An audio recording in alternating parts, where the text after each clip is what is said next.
in order. 7 o'clock. Pledge of allegiance.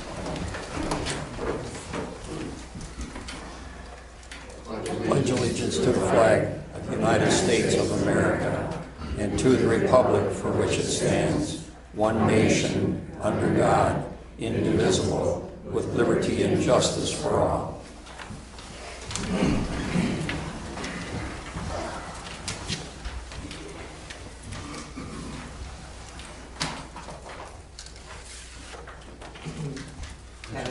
Here.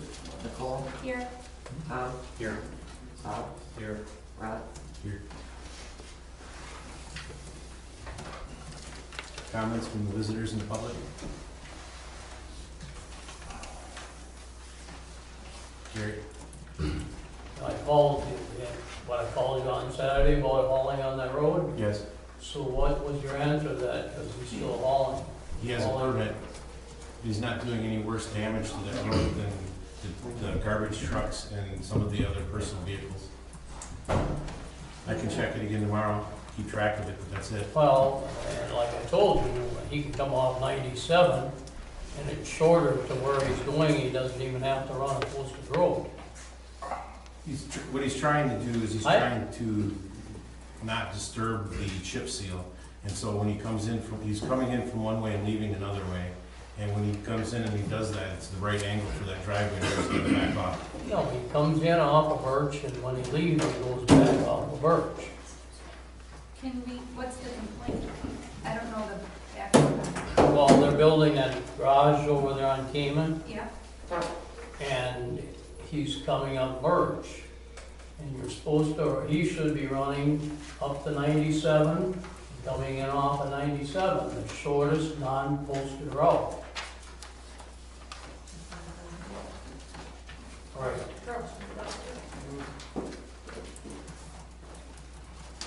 I'll take it up with our highway person.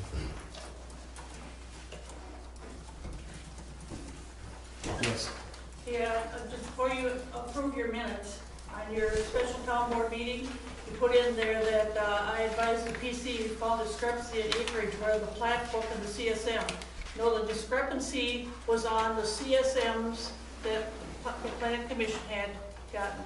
3 of them, they never had the same acreage on any of them. So it wasn't the plat book, wasn't the consideration, it was the acreage that we were told. So it gets corrected. So we're not on that item yet, but you Right. said that during the meeting. I did afterward, but it did not pertain to that, because on the first CSMs, Patty, we had, 1,483 acres. And it just kept on going worse.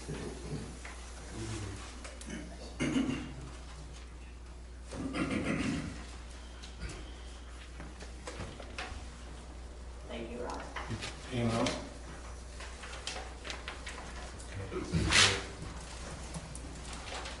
Approval of town board minutes.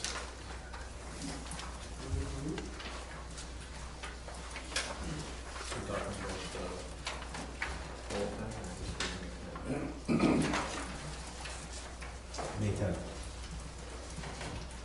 Make the motion to approve May 10th, 2021 town board minutes. I have a motion and a second to approve May 10th meeting minutes. Any discussion? Since there is none, let's vote. All those in favor say aye. Aye. Those against say nay. Ayes have it. Minutes approved.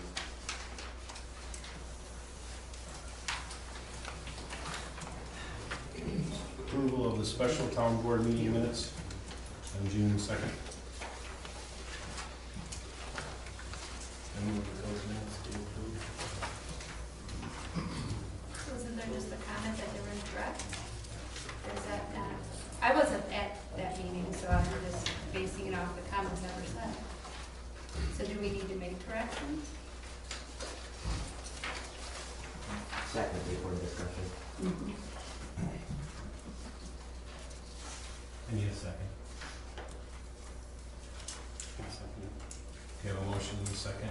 Discussion. To continue on, Patty, you took the notes off of, or you double checked with the tape? Those are me keeping up to what you guys are saying. Okay. Anybody on the board have anything different than that? I don't, so Dorothy, what was the discrepancy? As far as- If you look at what the plat book shows versus what the actual survey amounts are for each lot, they don't total exactly No, 10.2. A plat book does not show you what each lot is. It shows you the whole It aggregate, shows you the whole acreage. but it's not exact either, No, it's a guide. but the discrepancies were in the CSMs that we kept getting, and they'll be in my report because that was the last meeting we had. Each time it came out, it was different. And when Pat and Joel came to a plan commission meeting, we showed them, and they saw where the discrepancy were. And it'll, like I said, it'll be in my report. Yeah, what we saw in that final map where it had the outlot shown, because the first one didn't show the outlot, but the last one that Patty actually had the final copy. Right, and that, That totaled 9.9 some acres. and that night though was the first time that we had seen, that was the fourth CSM that came through on that property. But that was the one we passed. Correct. Yeah. So there's really no correction in the minutes. Dorothy's statement was true. At that time, yes. I just believe it based was. upon Yes. what this is. So Yes. minutes, Yes. words will be fine. But the final documents that were presented to the board that night, which is this one, shows the outlot and agrees with what the owner was asking for. And they total 9.992 acres. And it really doesn't matter what the plat book says. The survey is what you go by. Because it shows the markers and the boundaries. Which is, I mean, Dorothy's statement is Right, because Correct, like I same. said, we had, Yeah. that There was a map that discrepancy. you okay. were presented that night was the final one. And when I talked to Dominic that morning, he did not even have that last one. The one that you were presented to that night.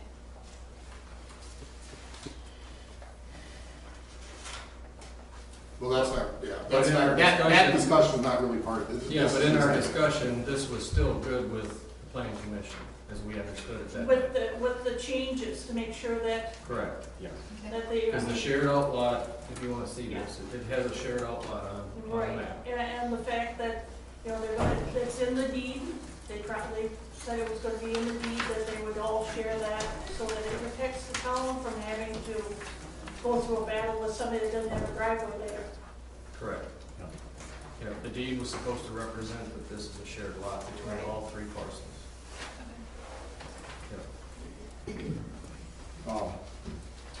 And it really doesn't matter with this, but, when they said I'd be available by phone, that's good, but it's come to my attention that that would have to be on the agenda first if somebody's not there, and then the board approve a telephone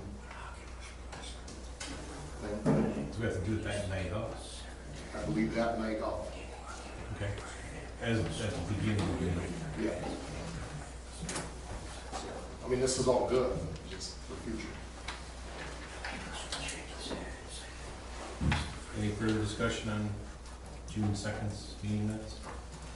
Thank you.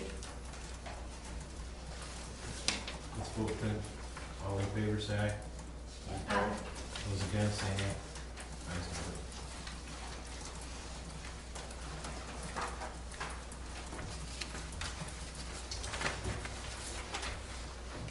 Planning Commission, Dorothy? I think I pretty much had my say. We're still working on the comp plan. We're going to be meeting with Daryl this month, but it's gonna be a workshop. And he's got a map that we hadn't received previously, so we just gotta catch up.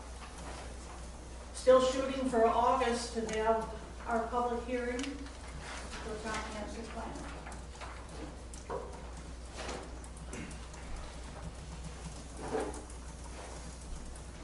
Garbage recycling, Bob? The meeting that was supposed to be held in May apparently got rescheduled, and I wasn't aware of it, so I wasn't able to attend, so I really don't have any update at this time. Hey, could you guys talk louder? I'm hard of hearing, I can't, you're mumbling, I can't understand much of what you say. Okay. I'd appreciate it. I'm not trying to be a wise ass, I can't hear what the shit. Sure, no, that's good to know. Okay. What I just said was I didn't make the May garbage and recycling meeting because I wasn't on the email distribution. I was forwarded of a meeting notice that they were trying to schedule it for the end of May, and alternate date was in the middle of May, and I was not notified of when that meeting occurred, so I was not able to attend. So I don't have an update right now on anything with regards to garbage and recycle. So Patty's working on getting me connected with the right people so I can get further information if any is needed. And the date that we were given of makeup date, I had tried to attend, but they obviously changed that also because there was no one there at that time or that night, so we are working on it.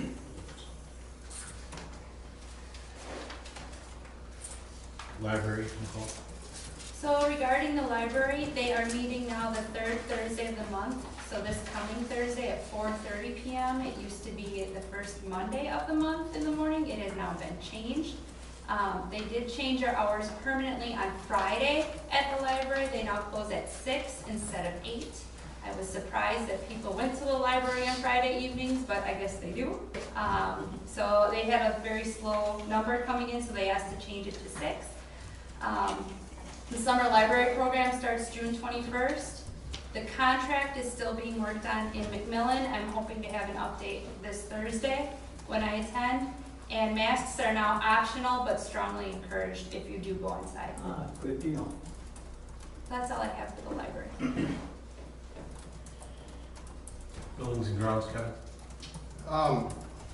The new mower guy had some struggles to begin with, but it looks like that's, lawn is looking better than when he first started mowing.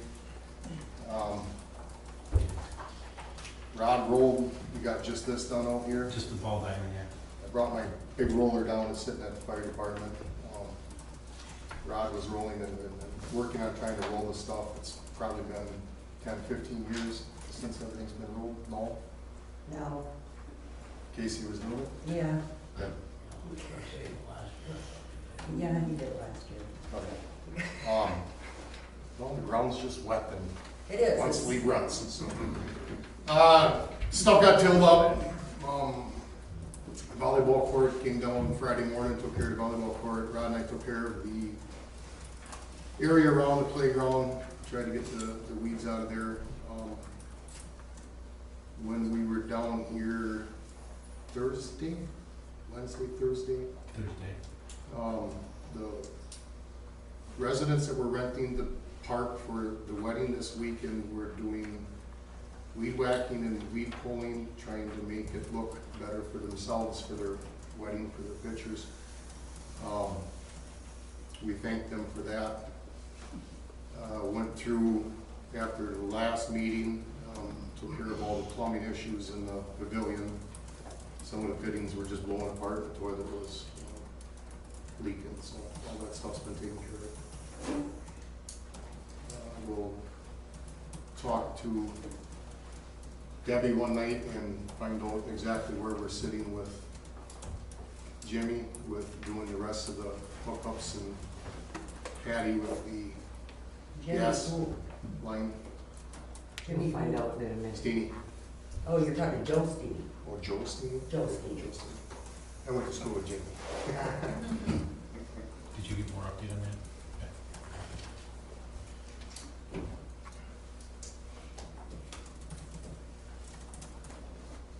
It'll be in the chat.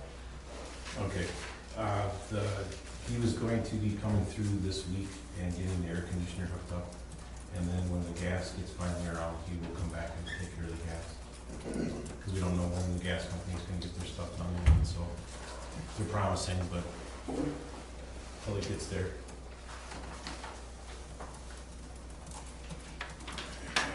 Highway Tom. Oh, wait. On the building and grounds, are they gonna open that building up during the day like they used to? On Tuesdays, you're talking? No, Oh, for the bathroom? or during the day. They had the timer set from 8 till 8, I think it was. Yeah. You know, they closed it last year because of COVID. Right. My particular thoughts were no, unless somebody wants to volunteer like Larry did and come up and make sure that everything is shut and locked at night. Or we're gonna have to hire somebody to make sure we come up here and take care of that. Soybeans are too short for the kids to hide in.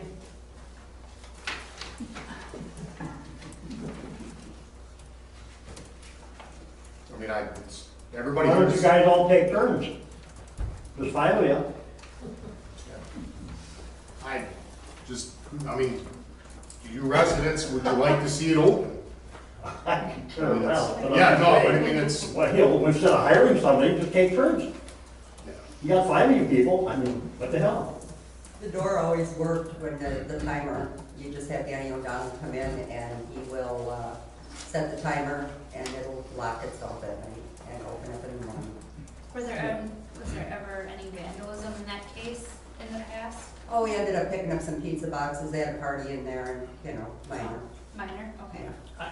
I don't think I think Larry only checked it on the weekend when it Yes. was rented. During the week, they just, that back door, you could get in. The front doors should stay locked. Right. But it was just so that they can come in and use the bathrooms. The back door automatically closes all the time, and it was just a timer lock on it. Yeah, Right. yeah. Does the AC hook up to that area? And would that be an issue if somebody needs to go over? Well, it was the other thing we talked about, once the AC's in there, do we have to put some type of lock on the air conditioner so it's not running all the time and it's just, when Is somebody there a has lock on it. the thermostat in there? Yes, there's a lock box. Yeah. Yeah, so the AC won't be running all week long, that's. Just when Just for you're that. You can't get in that back room anyway, nobody can. And that was just for Tuesdays? No. No, that was for the bathrooms. We used to have the pavilion open on Tuesday nights before COVID, so that if residents wanted to come down and see us, yeah. But the bathrooms, you gotta go inside to access the bathrooms. Right. And the back door had this timer set. And it still does, it's still, Well, the battery is locked in. at a certain time of night. So this was all days of the week or just Tuesday? All every days, day. all days. All days, okay. Sorry, I'm just trying to catch up Yeah, here. it's just that they, because of COVID last year, everything was shut down. Was it used a lot on Tuesday nights? I mean, were there people coming up or? Yeah, I was there. That's all that matters. I Yeah, didn't he said. know. No, if that's, we were doing Tuesdays and. no, all week. No, it was all week, They want to do so. all. We had it open for the bathrooms all week long, okay, all the time, 7 days a week. People could come in and use the bathrooms. Now, anyone using the playground. You couldn't use the pavilion, but you could use the bathrooms. On Tuesday nights, we opened it up for the public if somebody wanted to come in and use the pavilion. Just to go in and BS is what it amounted to, if you chose to. So, Yeah, it's if So I guess we could recheck that lock system, seeing if that still works. I'm assuming this is something we have a key code to access to set that? call Danny O'Donnell. He's the locksmith. He'll set it up because he's done it many, many times before. It don't cost much. I think you guys should take turns. Do you know how many came to use it? Do you have any idea how many people? We also have to look at that front box. But he'll- there's one for the- They were using the How playground. many times kids are there? A lot. Locksmith is cheaper than you now since he doesn't cash his checks. Yeah. Just don't you know. Yeah, I'm not against opening it back up, but if we have problems, then it'll just get Yeah, shut back up. I think we open it back up, and if we have problems, then we revisit it. I mean, there was, I think, once or twice where we had to go in and clean up because somebody had a party until we threw them out of there. And then it wasn't an issue after that. Then we just try to police it.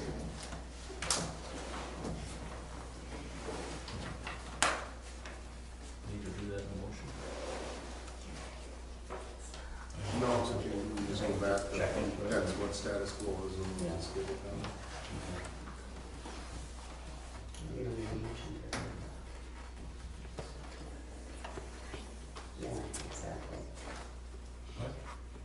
No different than the 4-H club using it. No. So who's got the ball? You gonna contact him to set that up? Do we have the old key code, do we know? Of course, you want it now? I got it memorized. Yeah. Follow Donald, because there's a process that you have to go through, and if otherwise it's gonna take you about 3 hours. Thank you. He'll hook it up to the computer and get it done. Moving on to unfinished business. Nope. And we didn't have the highway. Oh, sorry. We have a couple culverts going out. Man Road is one of them. We're doing a culvert cost share with the county, and we're moving forward with that. The replacement for the entire culvert is to be determined, which is, from what I understand, how this actually goes. They put it together. If we can help them out, they give us a cost at the end of it. This is with the county, yep. So that'll be on Man Road. We have another culvert going out on 1 Mile Road. That one's not as bad, and it's more of a backflow culvert. So we're gonna try and get that in the schedule to get that fixed in a timely manner, but it's not as serious.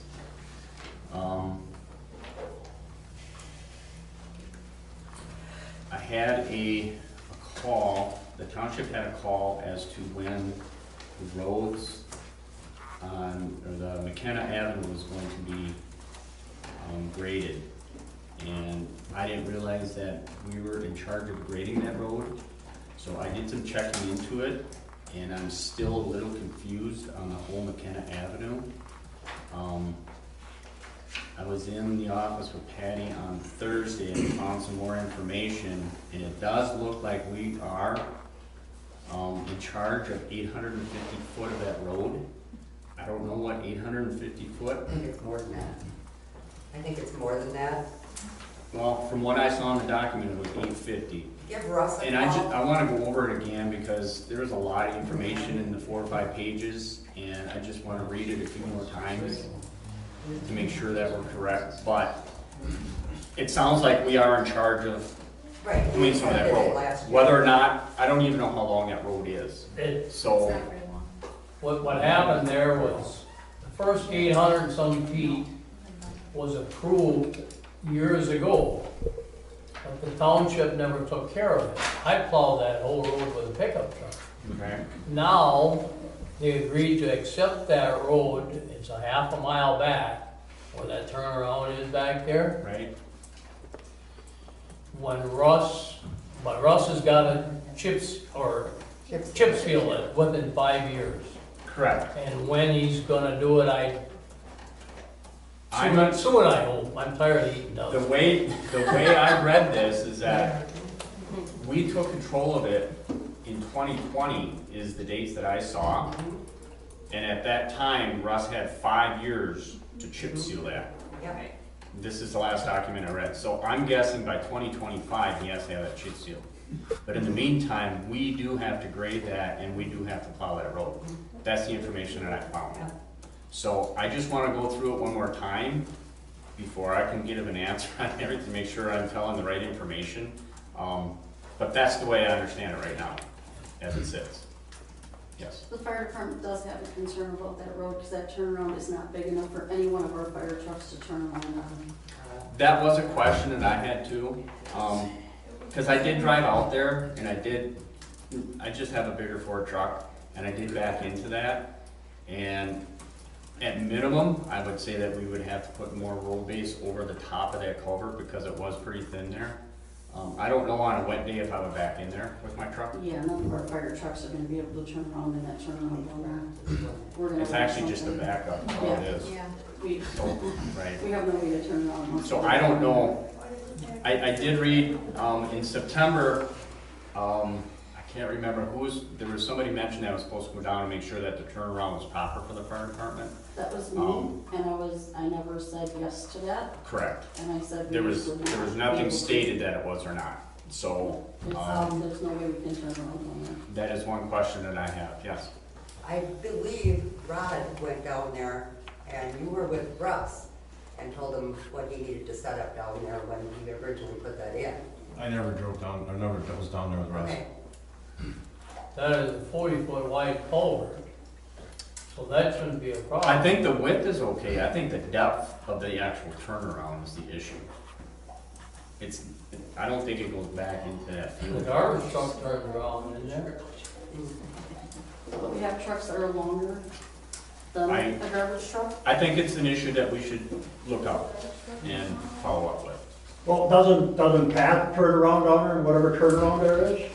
With the plow truck when he's plowing that? I'm If he did sure or he not, does. I would guess he did. Yeah, I don't see an issue. Like with the fire trucks or whatnot, you got reverse in them, don't you? Back up the road. We can back up, but if somebody accidentally goes off the ditch and. I mean, how many fires are you gonna have down there, for Christ's sake? Back up? I have no idea. We already had an EMS call down there and we had cars blocking both sides of the road. That was very difficult to get the ambulance into. So the road isn't convenient or conducive to our fire trucks. And if you look at the original map of that property, that road is supposed to connect to another road, so there's a complete road that's supposed to go through there. There's not supposed to be a turnaround at the end of that driveway, or at the end of that road. It's supposed to connect to another road. I think it's supposed to come back up the Birch Street. Yep, it's supposed to be a connecting road, it's not supposed to be a turnaround at the end of it. Okay. Anyway, I'm gonna keep checking on this, but it does look like we are in charge of at least 850 from what I can see on this. We have two roads that have some pretty good soft spots in it. Zig Road up by Menards there.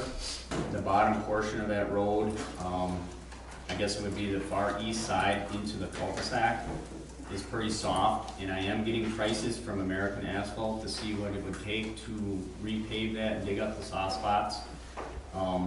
We also have an issue with water down there. So when we looked at it, we thought that the cul-de-sac could be raised a little bit to pitch that water out.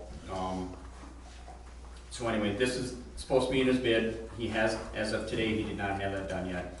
Also, Winterberry Circle, we have a couple soft spots there also. And the same, met with American Asphalt, went over it.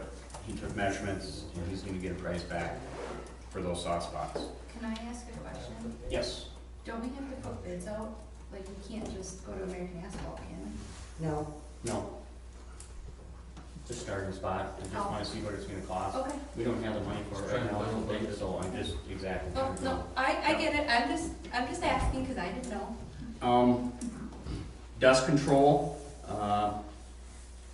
is being worked on, and within the next month and a half should be applied and finished. That's what I have for highway. Oh, I got a question.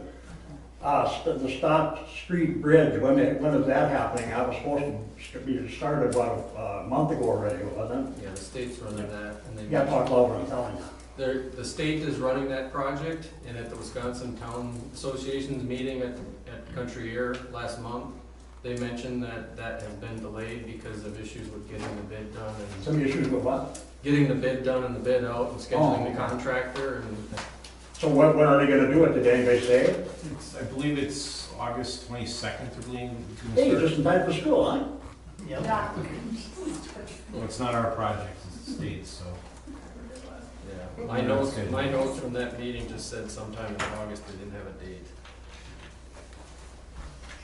So, they expect to have it done by deer season, I think is. By when? Deer season timeframe, middle of November. But that was information as of a month ago.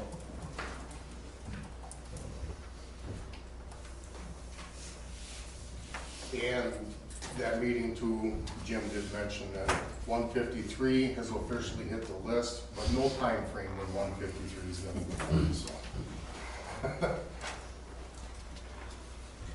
Moving on to unfinished business, fire department, your report, Lord. All right, since our last meeting, we've had 6 EMS calls, 1 vehicle fire, 1 electrical pole issue, and 1 CO call. For new members, we brought on Scott Bird, he's a probationary member. And Austin Brace just completed his probationary status, so he's now a full member with us. Harbor Freight Grant, we got a $100 gift card to purchase some hijacks to help us in our education, stabilizing vehicles and things. Marathon County Emergency Management donated a bunch of hazmat equipment to us. Some pigs and pads and suits and gloves and boots and all kinds of stuff to do decon and everything.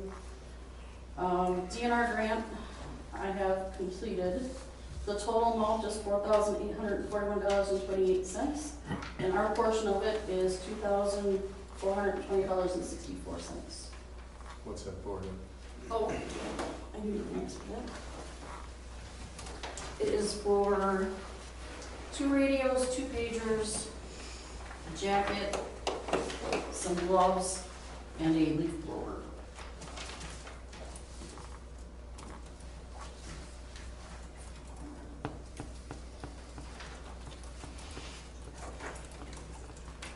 Tanker 2 is out of service. It's possibly the brain box for the transmission. Farmway is working on that. They're going to come out Wednesday and take a look at it again. They'll have some testing things to figure out what it is. Our air compressor for our STBA Air failed its air quality test this last quarter. 5 alarm will be out tomorrow morning to take a look at it, see what we need to have done to it. And they will take care of any issues that need to be done. We also need to purchase a nozzle motor for the nozzle on the ladder truck, and that's $1,010. And what the motor does is it helps us operate the nozzle from the operator's position rather than sending somebody continuously up the ladder all the time. So you have not had a motor before? We had a motor, yes, and the motor went out. Oh, okay. So now we need to replace it. Okay. EMS, we submitted paperwork for advanced skill for drop epi. This will replace our EpiPens once we get it approved. It's a whole lot cheaper than purchasing EpiPens. And Kim Kilty is the interim EMS coordinator until the department selects a new one because I've resigned from that position due to my newly accepted position at the fire department. Fire prevention, we did picnic in the park, stop, drop, and roll. We did the reverse parade for Dairy Fest. We had about 150 kids walk through. We gave out goodie bags. We also need to purchase educational material for October's Get Fired Up, and that should cost about $2,020.25. We also participated this last Sunday in the Spencer Roundup Parade. And Fall Fest, we are in full swing of planning and getting things ready to go for that. I know we had money budgeted for the materials normally for that. Correct. Within budget, 2,000 for that. Yes. And then $1,000 for the motor, which will be budget for the ladder truck. Well, that was like a thing that happened. Nothing we can do about it. No, but I mean, we're gonna, Oh, yeah. that'll be over budget for the ladder truck, so.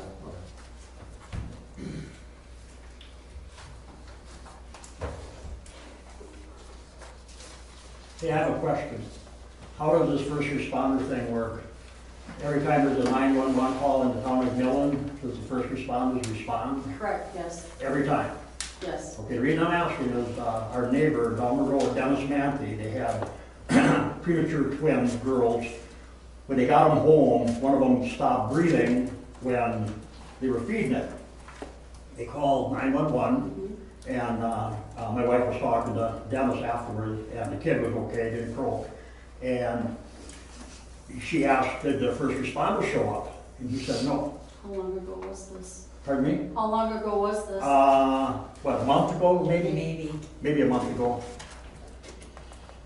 I was just curious. I wanted, was everybody sleeping or, I don't know. I'm just asking.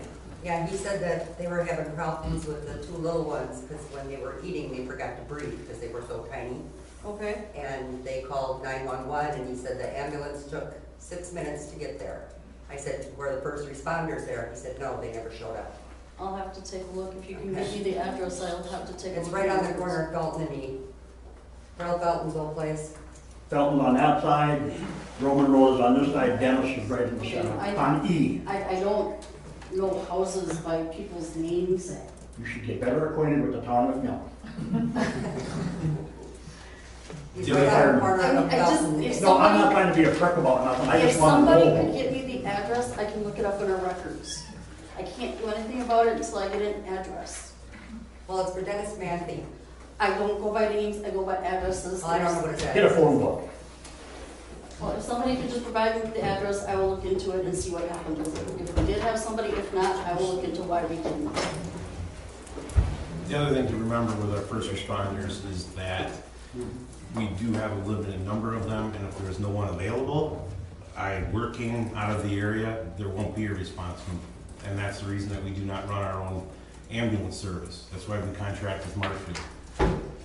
Well, that's why The first we asked the responders are question. just to aid and help Marshfield with their stuff and help. In some cases, we get there before the ambulance. In some cases, because of our proximity to Marshfield, Marshfield gets there before the first responders do. What, as a first responder, what can you do? I mean, what are your duties as a first responder? Hopefully I'll never have to have one, but. Well, we're EMT basic non-transport right now, so we can do pretty much anything an EMT can do. We can do advanced airway, we can CPR, we can give EpiPen, we can give aspirin, glucagon. Can you shock them with the paddles? That's our AED, we can put them I don't know on. what this shit is. We can't, we can't do the paddles, that's the level above us, which is paramedic. I'm just a flunky, I don't know all this crap. You're fine. But we can do all of that, we can stop bleeding, we can, I mean, there's a whole bunch of stuff. I didn't know that. Splints, we can do everything. Okay. Except for, there's some medications we can't administer, we can't do IVs, we can't do the manual defibrillation. The what? The manual defibrillation, those are the paddles you were talking about? You can't do that? No, Oh. You can't electrocution. The Defibrillator, the right? AED, we can. Anybody that, Anybody who is CPR certified can use the AED, the automated certified. Are you guys certified, anybody, or no? CPR. Yep, you have to have basic life support to be EMT or, first responder. Okay, EMT, now these are ambulance guys, right? Yes, but we don't transport. There's two classifications of EMT by the state of Wisconsin. EMT transport and EMT non-transport, which means us being non-transport, we can do everything and transporting EMT can do, but we're not allowed to transport a So patient. you just need to put faster. No, that's why we have the contract with Marshfield. That's why we spend about $62,000 a year for Marshfield to come out. We help them package the patient up, put him in the ambulance, and take them. And we sometimes have to drive too because it's an emergent and they need all the EMTs and paramedics from Marshfield in the back, and we have to drive them out. You're gonna get gavel. What am I getting gaveled for? That ain't gonna go good. oh, supper tonight.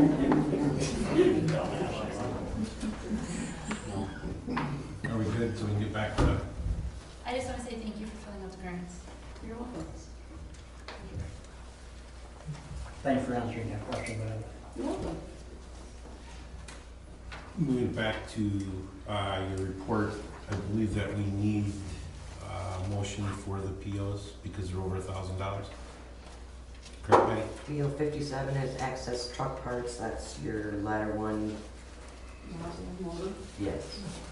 And then PO 58 is fire smart promotions, 2027-75, that's for the get fired up.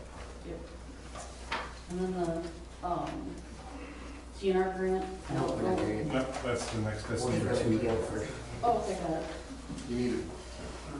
Approve or deny orders the- now, or when we can- Approve or deny the PO. This is just the PO, this isn't actual checks. Okay. Motion to approve those two purchase orders. I'll second that. I have a motion and a second to approve those 2 purchase orders as stated earlier. Any further discussion?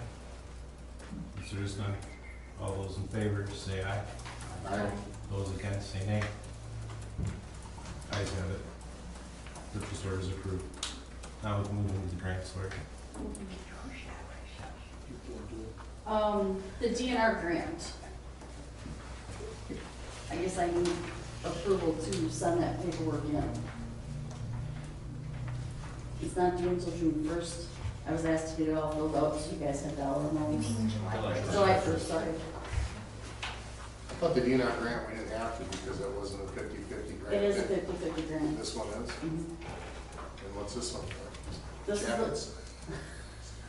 This is the one that's for the radios, the leaf blower, the jacket, and some gloves.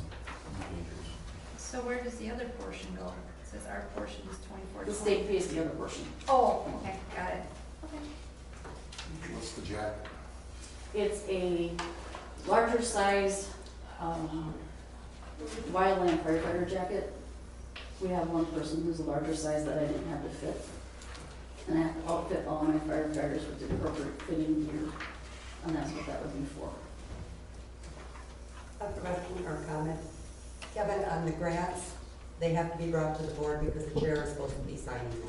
So the board has to be aware on all grants. Doesn't matter if you have money or not invested. The chair is supposed to be signing all of them. Okay.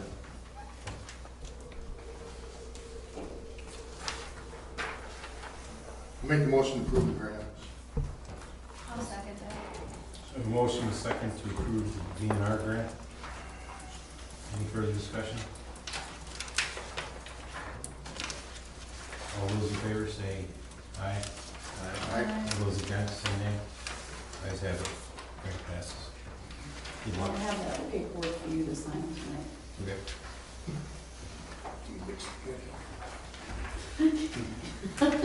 Treasurer and financial report. Steve?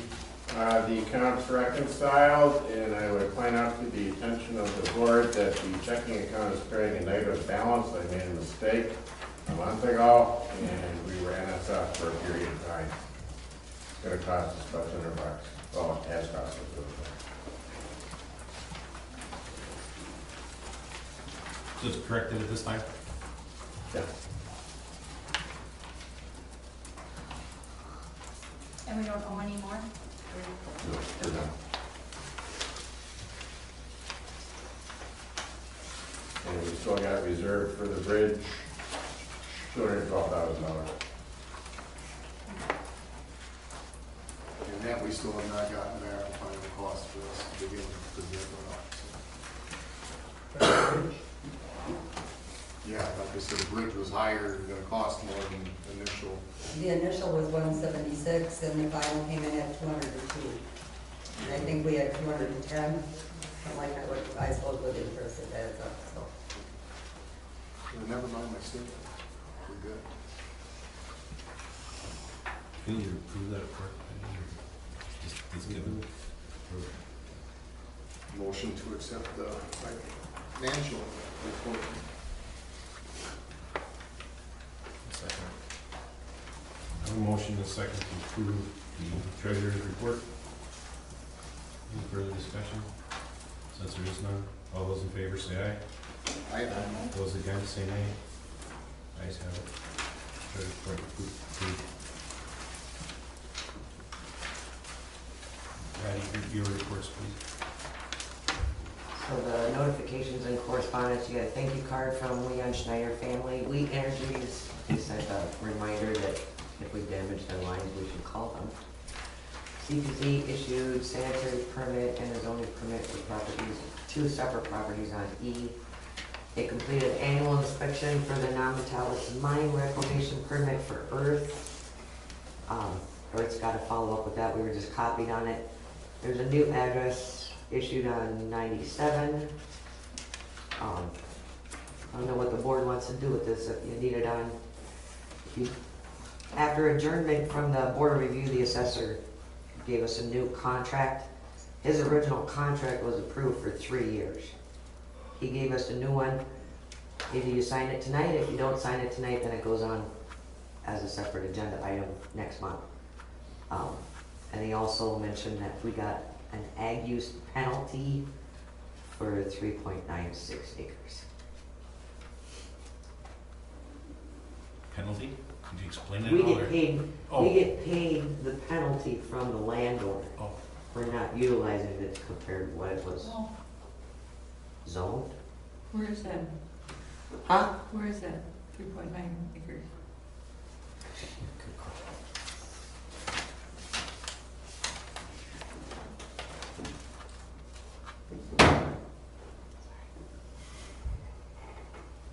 Section 20.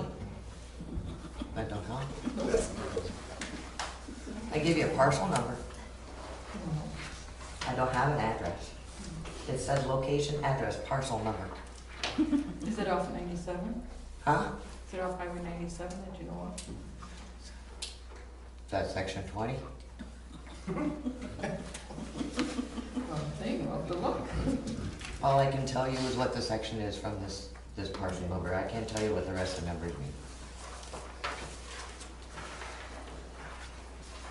So what Patty and I looked at, there's no change in his contract, it's just he just likes to do it yearly.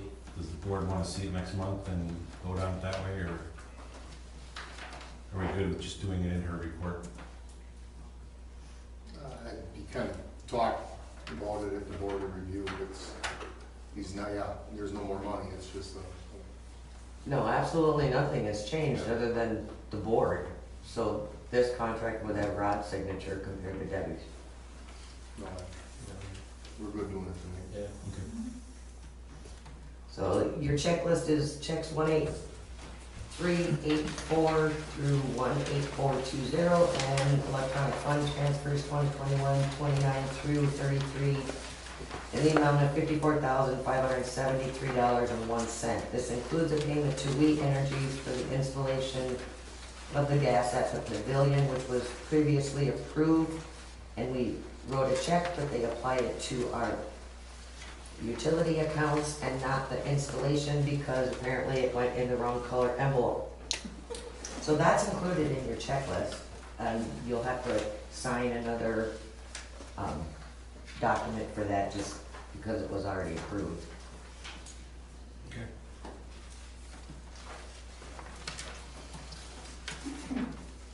The only one that sticks out to me was the child care center, the 100, I'm assuming that was a reimbursement. That was, remember when we had the special meeting?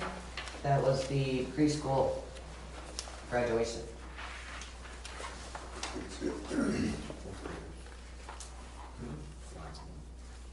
Lots. I have a question. All-Star Lawn Care for $2,240, what do you do? That was how many mowings? That is May and June. He pre-bills. So we're paying him in advance? That is correct. Oh my. Did he? Okay. Eight times. And he has on here that he mowed today, but I didn't see him. He was Yeah, here. he was here. Okay, I didn't see Yep, he was him. here. I was busy doing everything.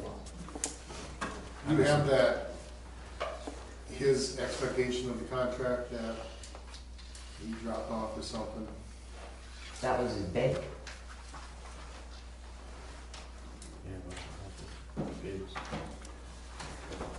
Yes, I have. Yeah. We'll look at that later.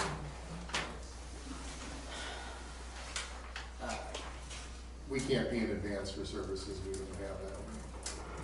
I agree with that. I agree. I don't recall that being part of the discussion. No. It was submitted. No, it was per mowing. Yeah.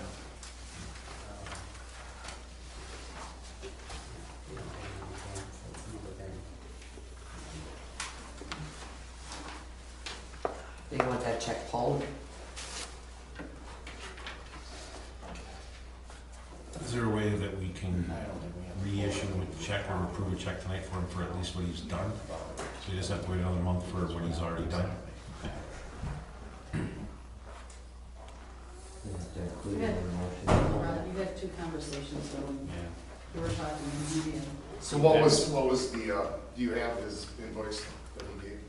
Yeah, he's got two more through the end of June that you're paying for tonight, beyond what he's already done. 8 total, he's done 6.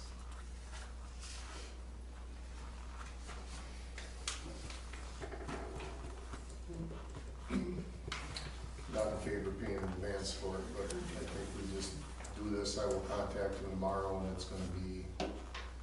Hold the check until the mowings are done. What's that? Hold the check until the mowings are done. It's only 2 weeks. Right. Yeah. let him know that that's how we're gonna handle it, and then tell him in the future we want to go after. Because if there's extra stuff like the spraying or anything else, then that's got. Right, because that was extra. Yeah. We just need to call him and notify him that that's how we're gonna handle it. We don't wanna just hold it for 2 weeks and not tell him. He needs to know that.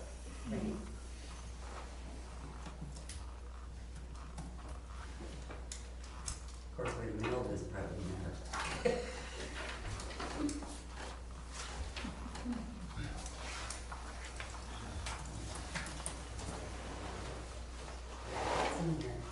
Yeah, during my conversations with him, that was never brought up, so it was.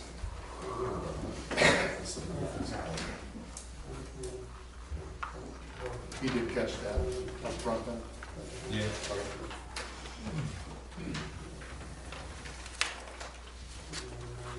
I need a motion to approve the checks. I'll make the motion to approve the checks as presented. Do you have electronic transfers in this too? I think that you wanna add the Yeah, they're on the list. I will. of holding the check though. They're on the list. Okay. There's some. Including electronic transfers, and we are going to hold check number, 18396. yes, until the next 2 mornings are completed.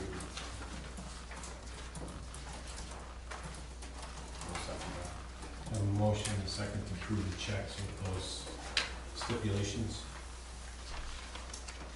Any further discussion? Since there is none, those in favor say aye. Aye. Those against say nay. Ayes have it. Checks approved. So the grant. The town allocation for the American Rescue Plan Act local fiscal recovery funds. And the application is to the Department of Revenue due by June 18th. The board needs to nominate, for lack of a better word, an authorized representative to sign the federal forms. The clerk is required to submit it to Department of Revenue. You can't get any money from the Fed, Department of Treasury, until those forms are submitted. And then the forms in the list with that individual on applications to the state. At this point, they're probably gonna change some more things as to what the funds can be used for, but they've got a list right now. Town's allocation is $220,117.97 payable in 2 installments for 2021 and 22. And then you have through 2024 to obligate and 2026 to complete the projects. And they have a list of specific projects, that's. They have what you can use it for, yes, and what you can't use it for. I'm still working on definitions and what that means. They are. They have not included roads and infrastructure yet. You know. How did you know we were in the I'm just saying. Because she has the same concerns. Yeah. So we've got the, what is this? OMB 1505.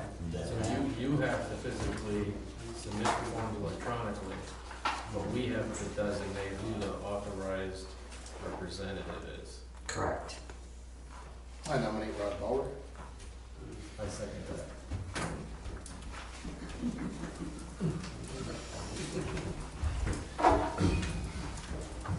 Since I have a motion and a second, I'd like some discussion on that a little bit.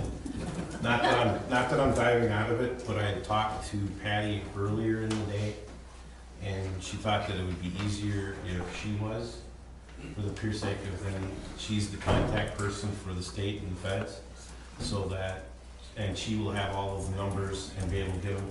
If they call me, I'm gonna have to say, I'm gonna have to get back to you, and then I'll have to get with Patty, which is fine. I mean, So I didn't. Is she okay with that? In reading the ARPA information, I didn't gather that the two could be separate. The clerk has to submit the forms, and then we have to designate an authorized representative, but I guess there's no I guess there's no clarification that says they can't be. It can be the clerk. There is Yeah. none, and the Department of Revenue in their webinar suggested that if the boards are okay with authorizing the clerk, authorize the clerk. Because there's one contact, there's no miscommunication, and if any of you remember what MLS looked like with more than one contact, there should be nothing else that needs to be said. And you said you're okay with doing this? Okay. I have to do the submissions on the reimbursements anyway. Yeah, and there's nothing specific about what we're applying for. We're just getting our name in the hat. The only And reason it's we're just a even blanket amount. applying is because the federal government changed how the state needs to allocate and distribute the funds. Because now we have to apply.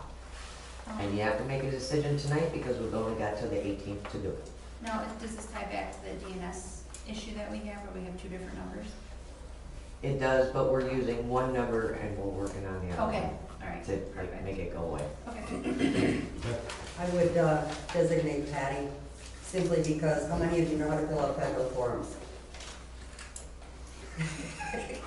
How many can read them? And, pardon? How many can read them?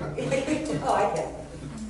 But also, what you gotta keep in mind with this money is you have until 2024 to designate this money to whatever.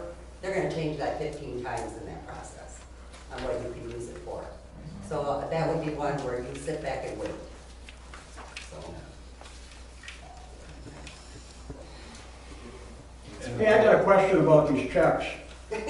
On Pat Weigel here, on the first one is 1,291.16, and then we jump up to 454.71, then we go back down to 1,001 or 290, I guess it is. Is there overtime involved?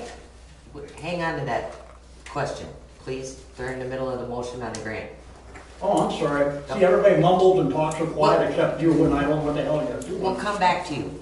Okay. Do you know what number are you looking at though? What number of what? That second, There's first, 3 of them. all of Pat's, correct? Huh? All of Pat's? Yeah. Okay. So do we have to- So your motion is to nominate Rod. Can we withdraw that one? No, we gotta- Oh, okay, we gotta vote on it? Any further discussion? Since there's no further discussion, all those in favor say aye. All those against say nay. Nay. Nay. That was it for you? So I make a motion to nominate or appoint. Authorized representative be the clerk. Yep. Very good. And I second that.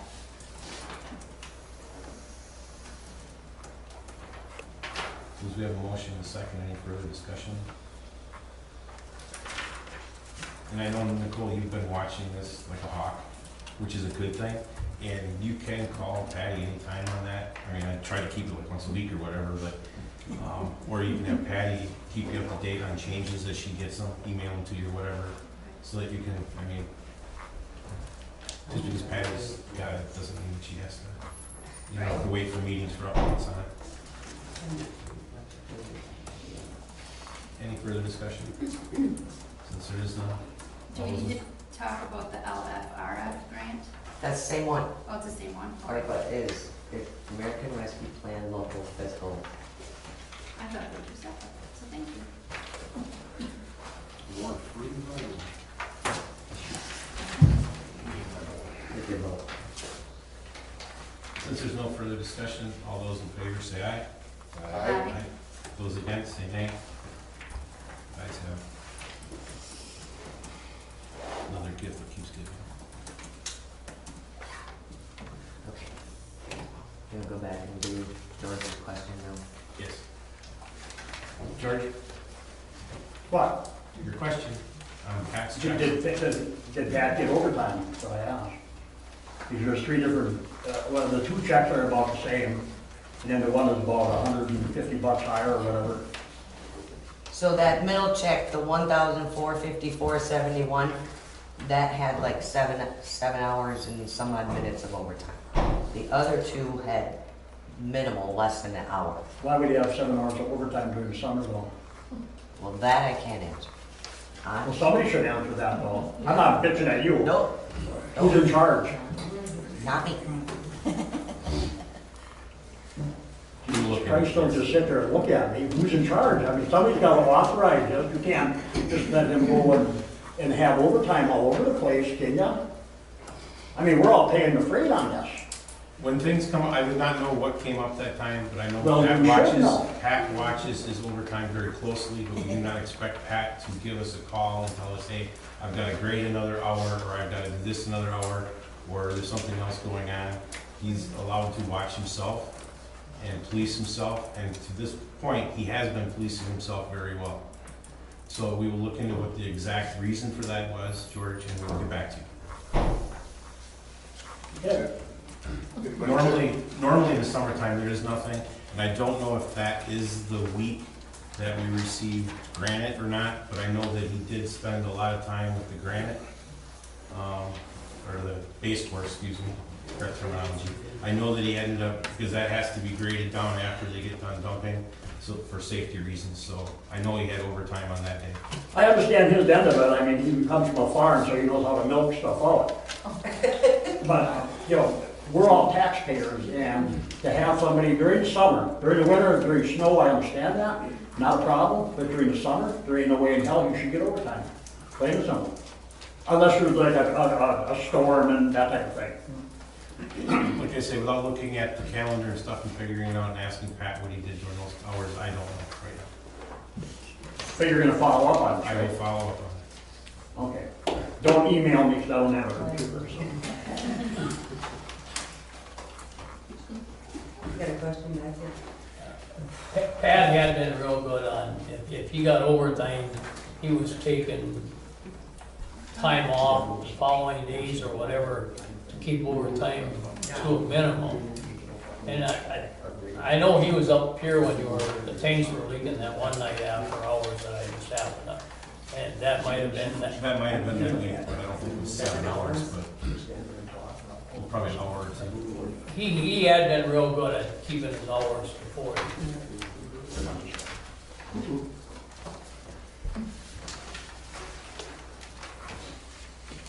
Okay, moving on to new business, Menards Church account update. Do you have a list, Patty? All board members, Pat Weigel, Adam Knapp, Lori Bauer, Cody Bauer, Ernie Leary.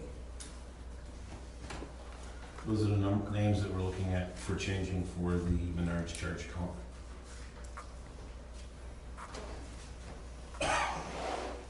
Why are we looking at that anymore? Because it's a change of who's doing what. Because Debbie and Gary and, if there's anybody else on the previous board that was on that account, they're still on there and you haven't changed it yet. I thought we did change it, that's why I had to put on it. That was probably last year, right? It's almost an every year. I think you're talking about the banking. No, Menards. Oh. I know it didn't come in front of this board. Okay. Well, it don't matter.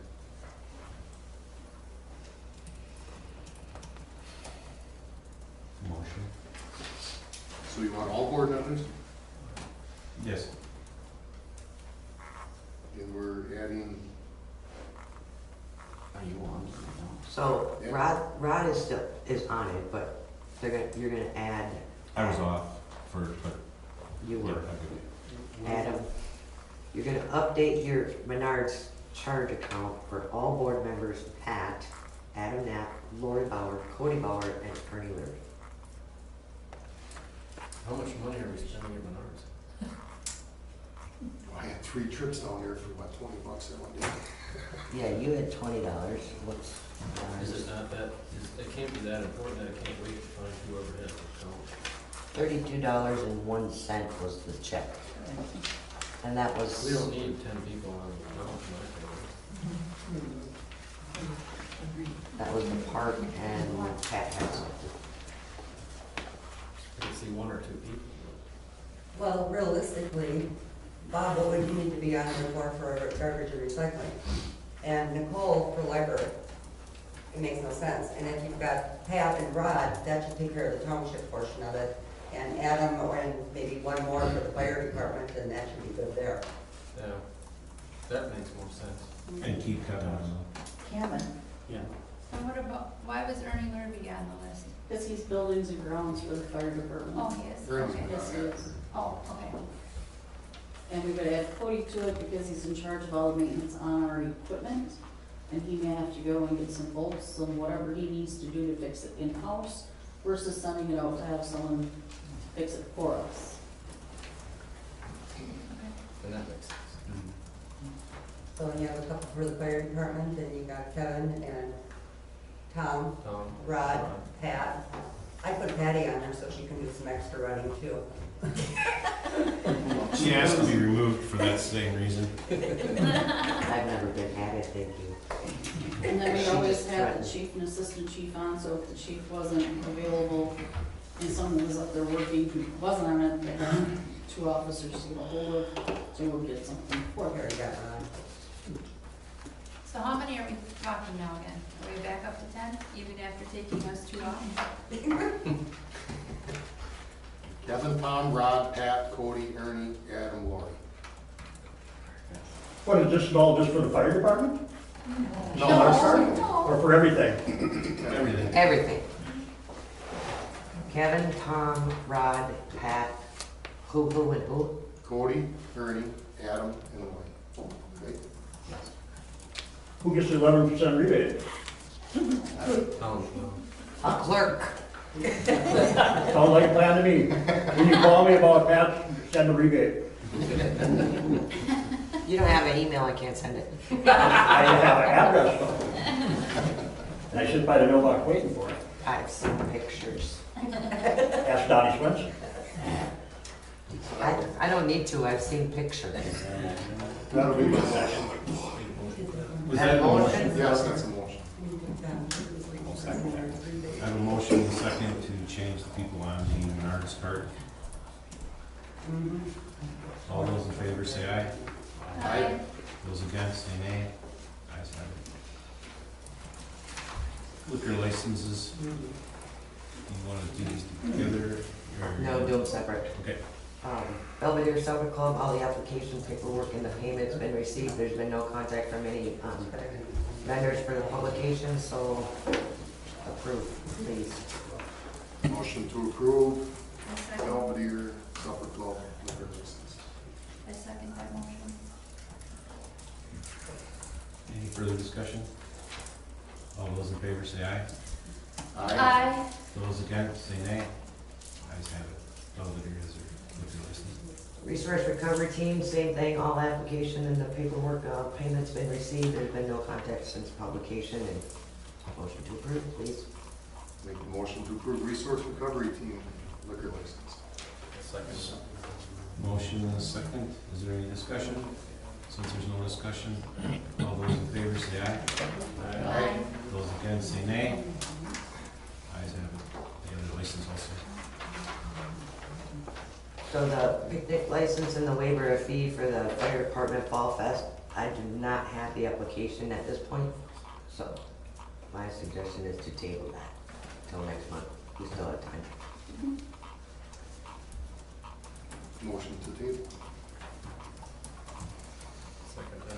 I have a motion and a second to table the picnic license for the fire department. All those in favor, or any discussion? I have a question. So picnic license, is that different than the picnic that the town puts on Yes, versus what the Fall Fest is in September? yep. So with that said, we haven't talked about the picnic at all, so we need to talk about that. Picnic doesn't sell beer. No, they don't sell beer, but it's coming up soon, and what's the plan for it? Right now, there is no plan. Are we still having it? So are we just doing the Fall Fest and dropping the picnic? Or, I mean, Motion on the table for the liquor license, and a second. So a motion and a second. Did you have a question on this license? no. Okay. Since there's no further discussion, all those in favor of tabling it, say aye. Aye. Those against, say nay. Ayes have it. Do you have a question you want to slide in there? I do have a question I want to slide in there now. What are we doing with the picnic? Are we doing the picnic? I know that the previous board had approved it. I know that it's not on the agenda, and I don't know what the exact date of it had been scheduled. July 25th. July 25th. Last Sunday. Next month. So it's next month. Yes. So there was a committee, I'm pretty sure, that did this 2 years ago. So is there a committee that's working on anything right now? Not that I'm aware of. Committee hasn't been changed. There's Russ, Gary, myself, Dorothy, and who's the other one? Kevin. Oh. We have a committee, we have a plan, but we need monies allocated for that to get started. Yeah. So I There would- was money budgeted for it, Yep. so. So I will be in, Nicole, would you like to help with planning? Sure, I'd love to. I knew you would help. So we will be in touch and maybe on a Tuesday night, meet up at the, Meet up at the park? yeah, Okay. bring your own beer. Okay. Thank you. Nothing needs to be done at this time, Patty. I mean, No, we you can't still do got anything, time. but, okay.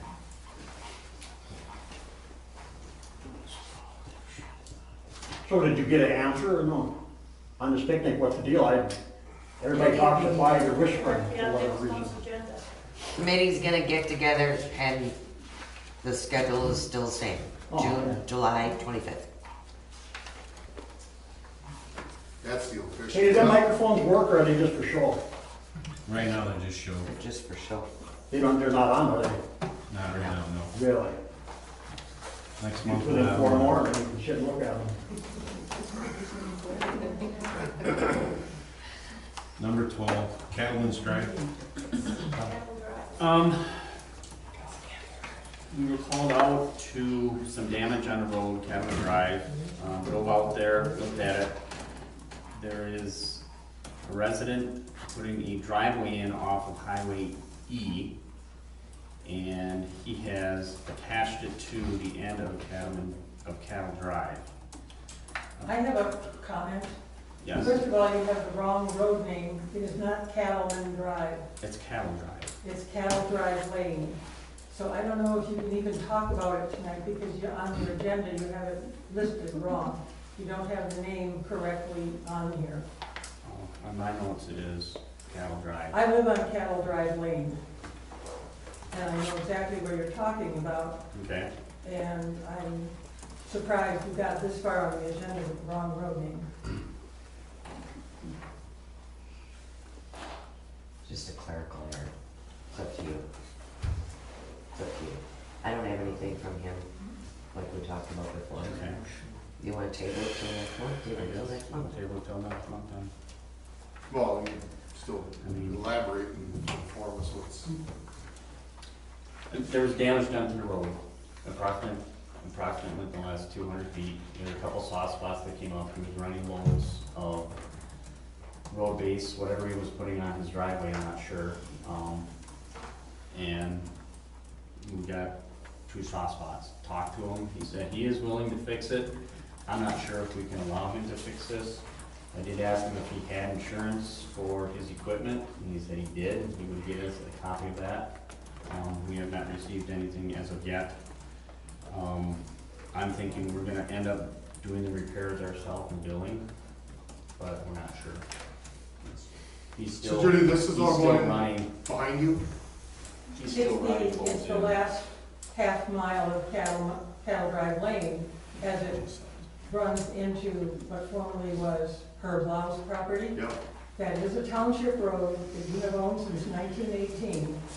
Mhm. And when you do the maintenance on it, you kind of get to the north driveway on our property, and the rest of it is like forgotten. I don't know that you, even when you were required to repair that road so that we could even build back there, even finished it at that last part. And when you were talking before about turnaround areas, you should take a look at the non-existent turnaround area at the end of that dead-end road. You have been very nicely dumping all your snow on Herb Doring's land, and he has not complained, but you can't really turn anything around there either, let alone a fire truck. The first place anybody has to come to back up is our driveway, which is suitable for semis, et cetera. So I think the obligation, according to the statutes for that road, belongs to the township and not to the man who was trying to deliver road base or whatever he's putting in there. If the road fell apart because he's driving a dump truck down the road, that's not his problem. I think the township owns that road and it's their responsibility. Now I'll get off my soapbox. So he's building, he's building. I would agree with almost everything you said there, almost everything. Except for the fact that when he was running his loads, it was during frost coming out and he was running heavy loads down that road. Frost coming out, wait a minute, no, he didn't really start on that until about the last 6 weeks. I was out there with him all of We had ago. freeze, but I don't, it was not weight limit, period. Probably not weight limit period, but it was very soft yet. It was very soft yet. Now, I think part of the reason it was soft is, like you said, I don't think that road was actually finished all the way to the end. That's I right. really, I don't, because when I walked down on the far north part of that where it was soft, there was not much gravel over the top of what was there. So I And think. there's also a lack of a ditch for a great portion of that road, which adds to the fact that the road doesn't stay solid. If you don't ditch it along the side, the moisture's gotta go somewhere, and it just sits on the road. It is, I agree with that. I also, the part I disagree with is that he had blacktop, he could have ran in off of E, down C and off of E and in on his own driveway that he was putting in. But he ran a lot of loads down that road, and he told me just a couple days ago, he was still running loads down there. Is that driveway on E legal? From what I understand, he did get a culvert permit to put that in, yes. Yes. So he's building a road from driveway E on down to Cattle Drive, yes. And what's the next step of the road? What's the next one? What's the purpose of the road? It's his driveway. He calls it a driveway. He calls it a driveway. It's a long driveway. He's going to be, well, I can't speak for him, but there's something going in there. Well, from what he told me, he said he's putting his house up on the northwest corner, and that driveway goes along that whole section. Right. That's a half mile. And I gotta take him at his word, you know, that's it. Now, there's a couple more things is, and I don't know myself, and I'm doing research on this too, is can he actually attach to our road like that without any permits? I'm not sure of that. I asked that same question. I know he does not have a culvert right there where those two meet, where his driveway and Cattle Drive meet. He doesn't have a culvert going underneath there right now. So all that water that's coming down there is sitting in the inside corner. And the way he had a trailer sit down there the day I was off the end to the east. His driveway's built up, so the water's catching there also. So there is no culvert running under to get rid of that water either. It's all sitting At there. this point, Cattle Drive Lane dead ends at Lau's property. At that And fence. whatever he's doing is his Yep. property. But he did attach to Cattle Drive. Yes. So, and I don't know if he can legally do that or not. I'm not sure. I asked I that don't same know. question myself. I don't know why anybody hasn't looked into that. I have, and I am, and I have not found that yet. And if you look at that driveway off of E, that's very short. All he has is just Correct, 50 feet, whatever, Yes. 100 feet. very short. Yes.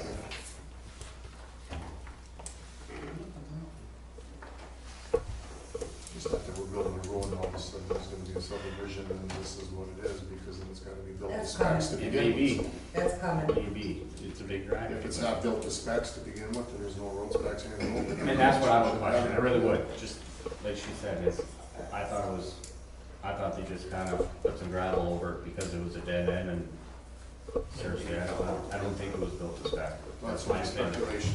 That's, it is, that's absolutely what it is. Might be a good idea to So- put him on notice that he's considering that, to be considered the fact that it has to meet spec. I don't even know if he can legally do that or not. I don't know if he can have his machines on our road. So, The other thing is if our road didn't meet specs because it was grandfathered, or it's just this extremely old road, I don't know if we can make him bring it up to specs because he wrecked it. I don't know either. Well, I'm not talking about that road, I'm talking about the driveway. His driveway's his driveway. Yeah, Which Right. is- And he that's- needs to be aware of the fact that we will accept it if they build town standards. Correct. We have a long way to go. I'm sure there must be a statute or something in the books that says if a driveway, you know, at a dead end road, if another there actually party is, starts putting something in there, so you know what, you know, where you stand. there actually is, and I was looking at that literally tonight, and my computer shut down on me. Oh, Yeah, so I know there is, because I did find it, I just have to go back and look it up. But I do think, I will reiterate, I do think it's the responsibility of the township to maintain that road up to the end, or to where his property starts. As it is a statute, and if somebody had been looking at it, or, I mean, when we built back there, we had a lot of problems maintaining the road, and unfortunately ourselves, we paid for the person who was doing the heavy grading on our property. He graded himself out of the road at night so that everybody else could get back in the next morning, because it was spring, it was March, weight limit sign, et cetera, et cetera. We essentially maintained it ourselves, and I'm sure if you go back 10 years and look at the meeting minutes, there was a lot of discussion as to where you were gonna suddenly fund maintaining what used to be called Young's, because there wasn't $50,000 in the budget, but you needed $50,000 to keep the road passable. So that road's been ignored and under a lot of scrutiny since 1918, so I think it's your turn again. Yeah. Okay. Anything else on this subject? Moving on then to Birch Tree Road, contract change order. Okay, on Birch Tree Road. So when I was talking to American Asphalt, asked them when they were thinking about starting Birch Tree Road, and they gave us a date sometime towards the end of July is what they were talking about. And the comment came up about the width of the road. So they are contracted to do 22-foot wide blacktop surface. And there's a huge part of that road that will not support a 12-inch shoulder on either side of that blacktop. So I asked the question, what is the minimum? They said the minimum should be 12 inches of shoulder, preferably 3 foot.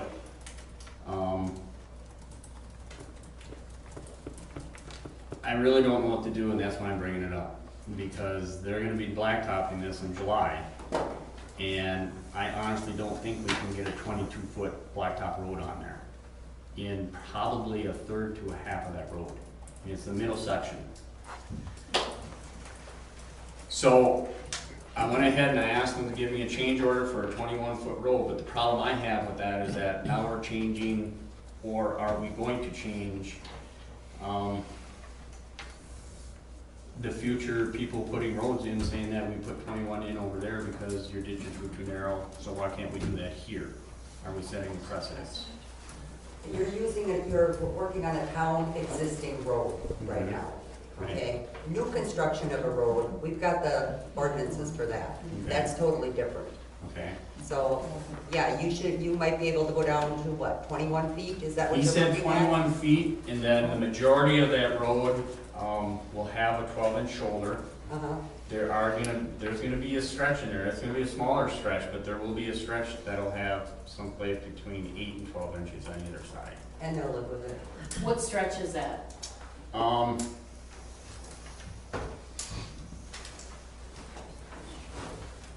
while you're looking that up, I'll just interject. Gary and I went out and measured most of the narrow spots, and it would hold the 22 after the preparation and fine grading.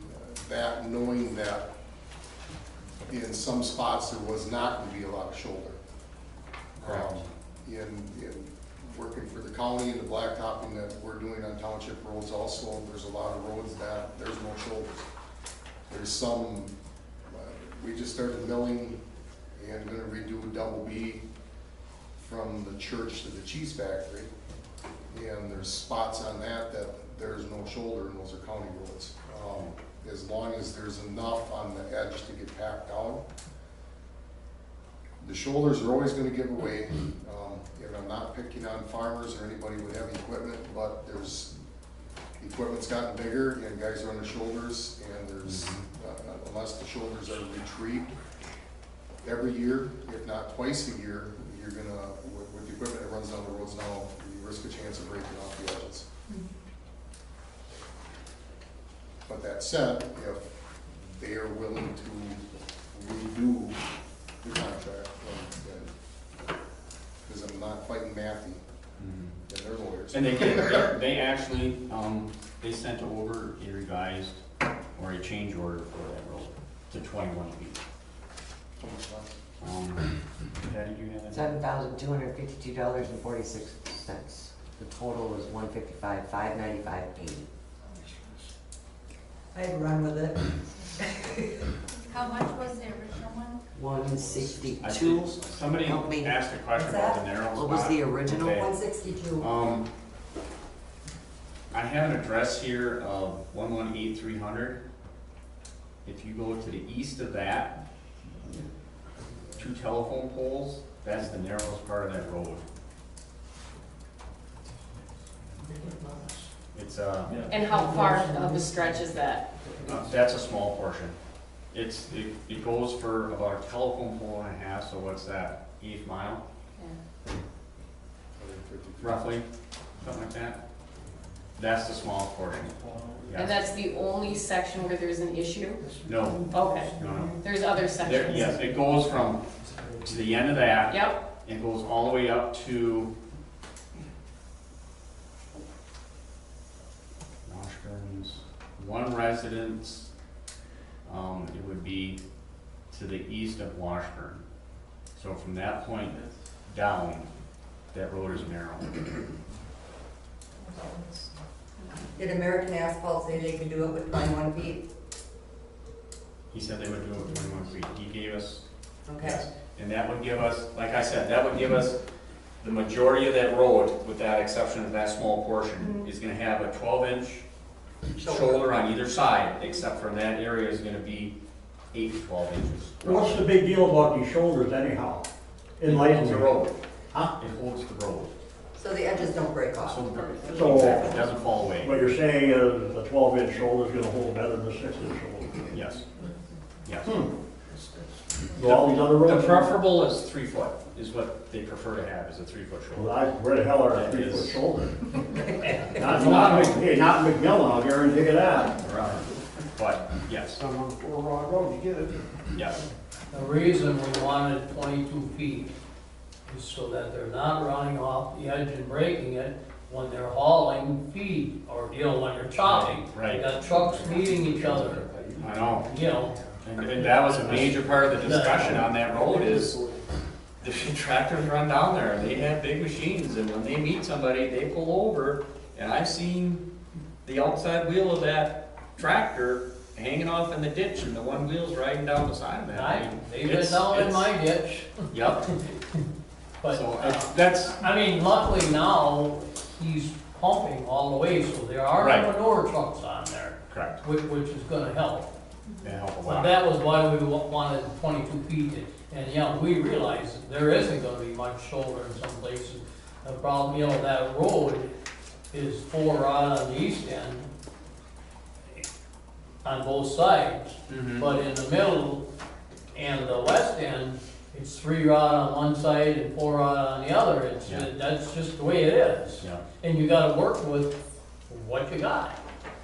even Highway 8's going out of town where they got recycle most of the way out. Some of the farmers that run that, they're still running on the very edge. You can make the road 30 feet wide, Yeah. and they're gonna run on that very edge and hang over for some odd reason. It's just the way it is. You can't stop this stuff. But So the question is, do you put a 22-foot road down and have no shoulder in a major portion of that road, a third to half of that road?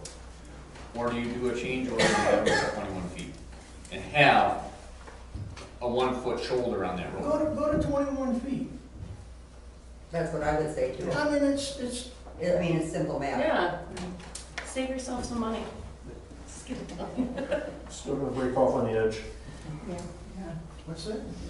The edge will still get pushed down in, because you don't have adequate shoulder. You don't have ditching done there properly. We live in But a you have town more that shoulder doesn't- if you do a 21-foot road. You do? Yes. And that's, you know, this isn't an interstate here, this is Birch Tree Road. In the town of McMillan. In the town of Mill. And 21 feet would be what I would do if I were doing this road. Mhm. I would agree that you need to have it, you need to have a shoulder. How much? Well, yeah, 3 feet, 3 feet on each side would be very nice. Mhm. You're not gonna get that. Dave? Was there ever a survey done to delineate where the boundary is? What's that? There was never a survey done to determine where the boundary is. Then why did we prep that twice? You prepped it one time. No, I think you prepped it You twice. prepped it one time. 2 years ago. There's never been that, and the ditches weren't adequately addressed either. So we're throwing good money against bad here, in my opinion, strictly my opinion. I was on the board before and it came up. And we It also should have had, been surveyed, it should have been surveyed and the ditches completed, because if you don't get the water, it was brought up in previous discussion, if you don't get the water away from the road, the surface is gonna suffer. Pat and I, when we looked at that road, he didn't figure there was anything in there that he had to come in to relieve water from flowing, other than where that culvert needs to be replaced up where Lass used to live. And Kenny Seaver, he was gonna replace that one and where his son lives. And, I don't believe they've been done yet. At the top of the road there. And I, you know, when I talked to Kenny last year, you know, I told him I wanted him, the one is completely shot and the other one he knows needs replacing to get it done before the road gets done, so they're not in there with equipment on a new road. But, you know, I can't force them to do it.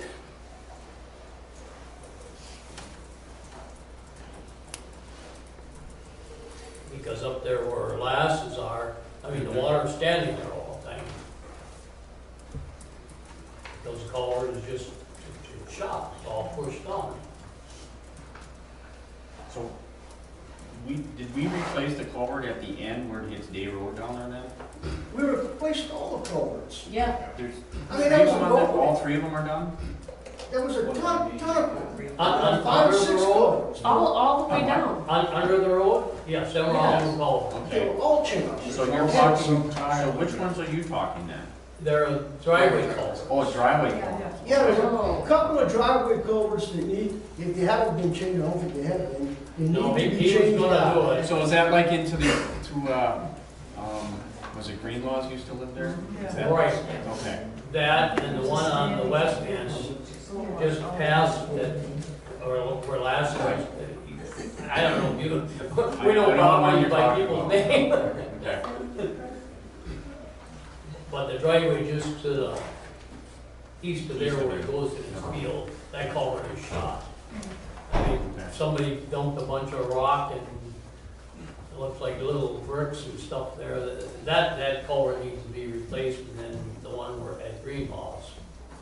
And like I said, Kenny last week said he was gonna do it. The culverts on the road itself were all changed 2 years ago. I thought all 3 of them were. What's that? I thought all three of them were. There were three of them that were. Yeah, they're all very good. Yeah. Mm-hmm. A lot of money was spent to do that in preparation for the paving. Tom, question. You put the 200,000 toward that road, what does that do to your operational budget for the highway for the rest of the year? It's not 200,000. It's not 200,000. Whatever it may be. Yeah, 150. It was budgeted. It's tight, it really is with everything that's going on, it's gonna be tight. That's the key thing, tight. Yeah, it is. I mean, we have to watch our pennies, you know, these two, the big one right now that we didn't know about is the culvert on Man, you know, that has to be redone. That's become a safety issue now, there's a pretty good dip there right now. Do they have any idea approximately what that's gonna be? He wouldn't give us anything that, the reason we went ahead on it is that he wanted to get that ordered. Right. If we didn't get it ordered, he didn't know when we would get it. if Right, we that's would the way get the it. county So, works. exactly. So, But he did not give us an actual, this That's is what's DVD. gonna happen. DVD, yeah. Where exactly is that culvert on there? It's way down. I don't know the names of the roads down there. You know that? It was between Lincoln. Between Lincoln and, St. Joe. Yes. Yeah. It's, Lincoln and St. Joe. I wanna say, I think it's just east of the culvert you put in last year, I think. Cause there's one, we have one more culvert to the west of that culvert. It's the second culvert in from the corner there. I thought most of them culverts were replaced not too long ago. There's no They're all- bottom, there's no bottom left in that one. Also, it's old steel culvert. Yes. And we're gonna end up having to put another steel culvert into that one. There's not enough cover base to put a plastic one in that one. And by the time we would bury it deep enough to do that, the county's afraid that it would start to float and push itself up. So their recommendation is to go back to another steel.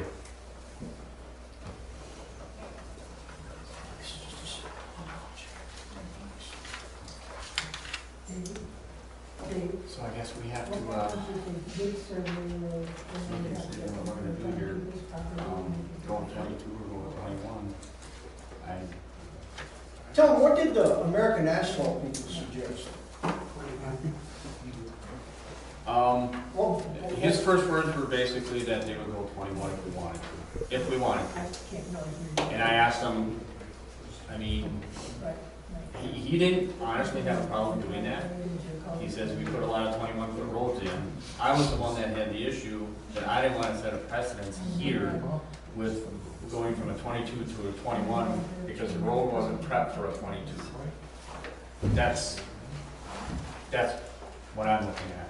Right. And I just don't want this to come back and bite me in the butt because You already signed contract, it's beyond you. it is what it is, it's, you know. It's the township agreed to it, so it's not the contractor's fault. It'll be this town board that set that precedence. Exactly. It will be. Yes. But, Yeah. so that's where we're at. I mean, that's a decision, you know, that's gonna happen in July, so that's why I brought it up tonight. And I think, honestly, the township should think about it and tell me what they wanna do, because it's your money out of your pockets. It really is, and it's already been awarded, so, Well, if they're gonna knock money off, we'll go to a 21-foot, in my opinion. can I make that a motion?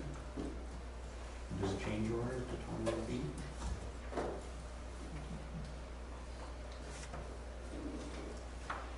We should do it since you were in contact with American and you know about Okay. Can I make that motion? I make a motion to do a change order on, First Tree Road. The contract awarded to American Asphalt to do a 21-foot blacktop surface versus the 22-foot blacktop surface.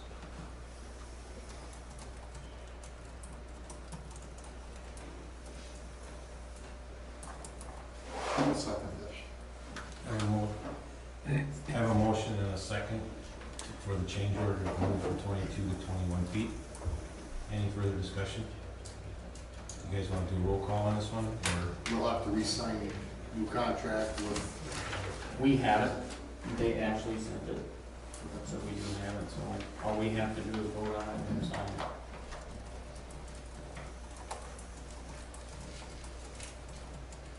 Do you wish to do a roll call on this one, or? Okay. whatever you want, right, Chair?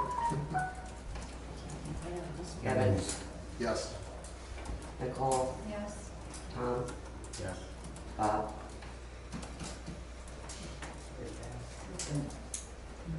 Very fast.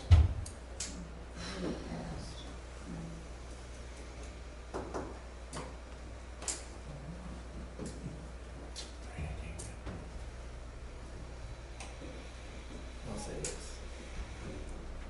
You say what? I'll say yes. Okay. Rod? Yes.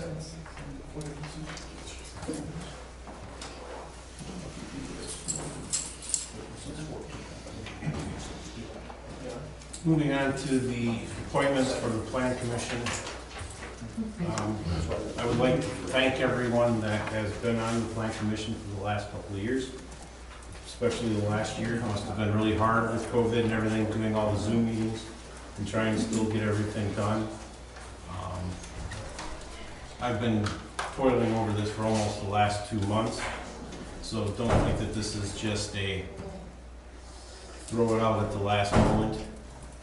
But what I would like to see for the appointments for the Plan Commission is Bruce Wyman, Deb Davis, Carolyn Opitz, Mike Stockheimer, and Dave Swenson.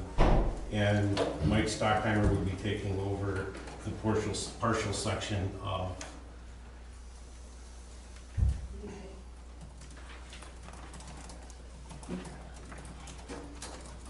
Dorothy Wilson. Are they up for replacement, or can you give background on this? I don't have any background on it. I don't even know who's, on it right now. The ones that were on it now is Deb Davis, Carla Vanagle, Dennis Frankie, Dorothy Olson, and Bruce Wyman. Dorothy and Bruce were both appointed a year ago. They had filled in prior to that for a year. So they were reappointed last June. And then the other ones were up for reappointment this year. Am I correct on that, Dorothy? Pardon? 2-year terms? 3? 3-year terms? Yeah, 2's all we could find. they're 3. 3 years.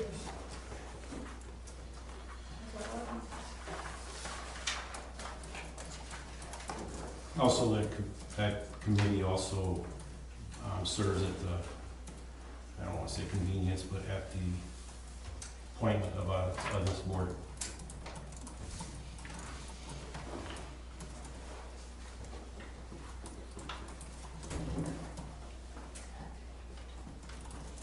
So Dorothy was appointed for only 1 year, or does she have a longer term and you are wanting to change it? I'm shortening your term. Because of why? I feel that I need to know this in order to vote yes or no.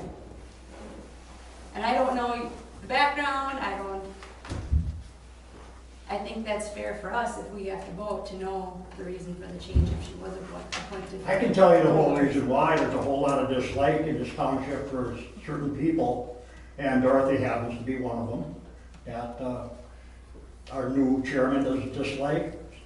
Dave Swenson, Carol Lopez, there's a whole bunch of them don't like her, and that's the reason, the only reason. And I'll tell you what I think, it's bullshit.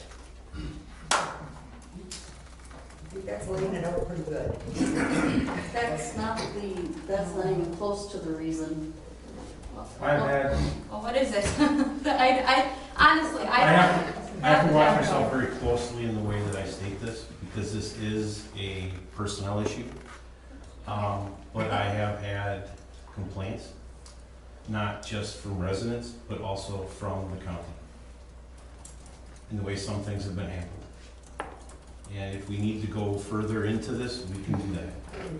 But we're gonna have to do it under a closed She's not an session meeting. employee, she's appointed.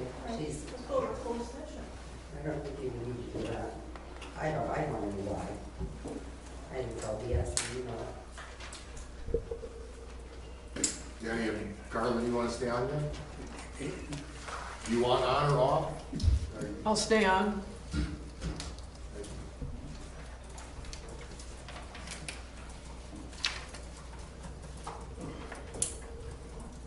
Instead of letting personal feelings play into all this stuff, why don't you guys, well, no, why don't you, as chairman, why don't you do what's best for the 2,000 plus people in this township and leave your own petty feelings aside?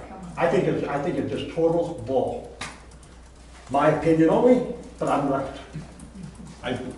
My belief is Don't that's what I'm doing. I believe I am doing that. You what? I believe that I am doing that. If this board sees differently, that's fine. They can. Well, Rod, let me tell you this. I've worked with Dorothy for the past 2 years, okay? I didn't get any complaints from the county in 2 years. And I do know that anything she did work on, she did the best she could with anything she was working on. She checked things out thoroughly. She did a good job. And they're in the middle of working on this comp plan right now.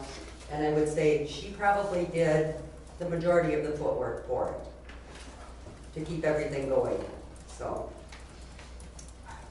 My concern is we're in the middle of the comp plan right now, and with the time frame of, I mean, we're almost into July, and in August, we're doing public hearing. Is everybody up to speed? Do people that, where they're sitting, are we gonna end up taking a step back? It's just a thought that I have. My wife and I were talking about this very thing not that long ago, and I said to her, and I said, you watch and see, it's gonna be Swenson, Opitz, Stockheimer, and whoever the other ones are. And, now, the one thing I would like to know is how much chapstick was used. You know what I'm talking about? There's no chapstick. There's no chapstick used. Sure. But I would like to go back to Kevin's question that he had, and I think that since the individuals are here tonight, do you feel that you can keep the comp plan on schedule? None of them have been at any of the meetings at all for the plan commission. I was at a plan commission. Once. Number one, the comp plan hasn't been addressed by the joint plan commission with the city of Marshfield, and I'm chairman of that. Yeah. Okay. And it's The other thing that was not addressed is Marshfield is a class 1 city, has 3 miles of extraterritorial zoning. Has the committee talked to anybody in the city of Marshfield? Not yet. Not yet. That's the point. We have Well, they're not there Was it yet. ever gonna be done that way? Of course it was. And we've also asked that the fire department get their part of the comp plan in order so that it can be reviewed. We've also asked for the highway department. And we haven't gotten any of that information. How much of the 15 plan was adopted into what you have now? How much of there was no The only 15 thing- plan.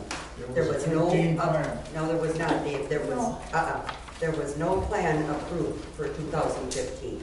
No, there was not. The only thing that wasn't done is John Podolsky was on there, and it wasn't signed. And there was never any public hearing, nothing. That's correct, because he had health problems. There was no maps redone. If he's chairman, he still has 4 other people that work with him. I wasn't on that particular one. That was But never completed. It's whatever. Down in 15, and my question to the rest of you is how much of that plan was incorporated into the new one? That plan was never approved. Parts of it are, we haven't even seen what's been written up yet. Whatever your choice is, Rod, it doesn't make any difference to me. I work for the town, I don't work for you. If that implies that I work for certain people, I don't agree with that either. I've been in town government a lot longer than some of you. Not as long as some, but quite a few years. I was on the original plan commission when we started this. in the early 80s. So I think I got a little bit of history here. Those are my qualifications. Good, bad, or indifferent. You gonna stick with this one or walk away like you did when you were a supervisor? I won't even I'm gonna answer need that. it. I won't even answer that, It's been Deborah. animosity in this township since Thomas Atala. Ever since Yeah, well, hang on this to your shorts, township there's a went whole lot like more this. coming. Okay. It is now. I know my experience in town government and on the plan commission is limited. But I will, and I also know, I also appreciate and understand, you know, Dorothy can be considered controversial. But as our chairman of the plan commission, my experience with her has been really great. Primarily because she's not been a dictator. She has not been a dictator. She listens to all of us. She allows us to speak. And she's not been a dictator. And in my mind, that's like a big thing. Big plus. But I appreciate, I understand, to some people, she's controversial.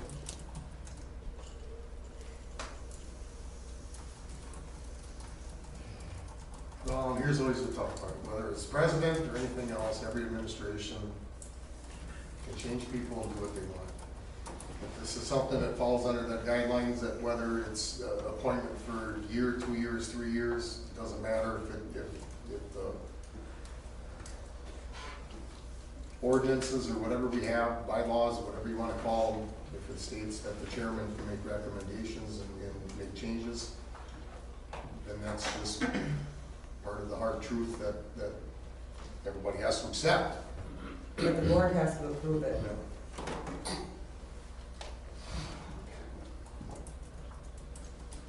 Mike, did you have anything to add?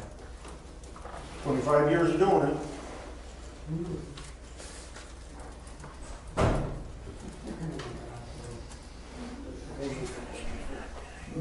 When we visited, when the plan was supposed to have been done in 2015, Deb Davis, Mike Stockheimer, I don't know that Dave was there, John Bajowski, and myself brought that thing totally up to date, except for getting it, the numbers changed in that plan, which John insisted he had to be the one to do it.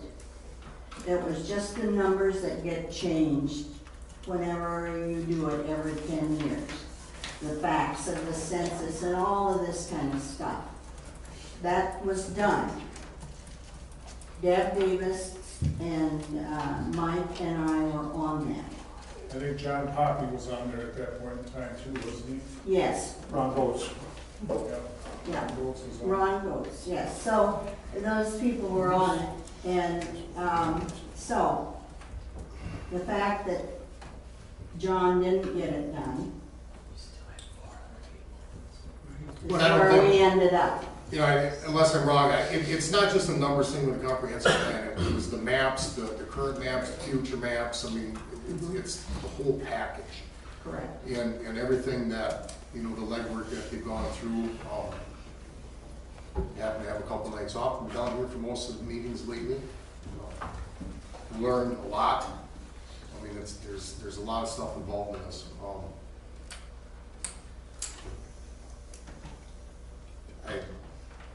It is what it is. I mean, it's Rod's choice. So Who he wants to nominate for it, if that's what the rules are. So. right now, if we don't get this comp plan done by August, what does that mean for us as a township? Because we are switching right in the middle, and I need to know what that would mean. Not that I don't have faith in anybody else who's nominated, but you're getting right to the end of it. So I just want to make sure I understand. Is there a term limit? The people that I have talked to that are around this community, that are involved with this also, this plan probably will not be done in August either. There's a lot of legwork that still is not done, or at least the committee has not shared with anybody on the outside. And the problem when you do not share to the outside, you don't know where you are at and how much you have to redo. So to say in August that this will be done by the current ones, I don't know. I mean, I'm not saying they're not going to be able to. Maybe they're right spot on and nobody will have any issues with it, but where they haven't talked to some people and where some of their ideas and stuff are where it's going, that hasn't been conveyed to the county and stuff either. Because I have talked to them with the request of one of the people on the commission. Yes. Why would the county have any of it? That hasn't been submitted to them for anything. Daryl has. The guy that we hired is the one that has it, not the county. He works, we pay him, but he still works for the county. That's why I say refer to No, he does these regional planning commission. Yes. Catherine used to be on it, and he doesn't work for the county plan people. But that's not North the thing I was Central. going to address. The hearing is the first time, other than the fact that we had in the newsletter, we asked people whether or not they would like to get out of farmland preservation, for example, because that's an important issue relative to being able to sell your property or to deal with mostly sale and building homes and so on. There's one town resident that bought an outlot with which he can do nothing. He bought 20 acres because it was approved by somebody, and he can't do anything with it now. He wanted to build a house and sell two 4-acre lots, I think, or something like that, and he can't do that. So we've addressed a lot of the issues, that the changing of the maps. That's what the hearing's going to be about. And that's going to depend on who shows up, because we put out a questionnaire. We asked people what size lots they wanted. We got about a 28% return on that, which is not bad for a questionnaire, actually. Anybody who's done questionnaires understands that. So yeah, we put a lot into it, but you guys got to do what you got to do. I mean, the 2015, there is no record of anything being ever done for 2015. If something was done, we weren't made aware of it. What happened to it? I have absolutely no idea. You were in office then. I wasn't in office. Yeah, and the last I knew was that because there were all those people that said, oh yeah, I can do this, I can finish this up. Well, it didn't get done. So then we'd move on to somebody else. The last one was, who was that? What was her name? The one. Oh, Katie Rice was going to do he's going to type. She had all the information. I had gone to the county and gotten a flash drive. But the problem is none of it exists for any of us to look at. So you can say anything you want. It doesn't make any difference because we don't have it. Well, Deb. But we do have what we've got thus far. Well, you gave it to, No, you gave it to Katie.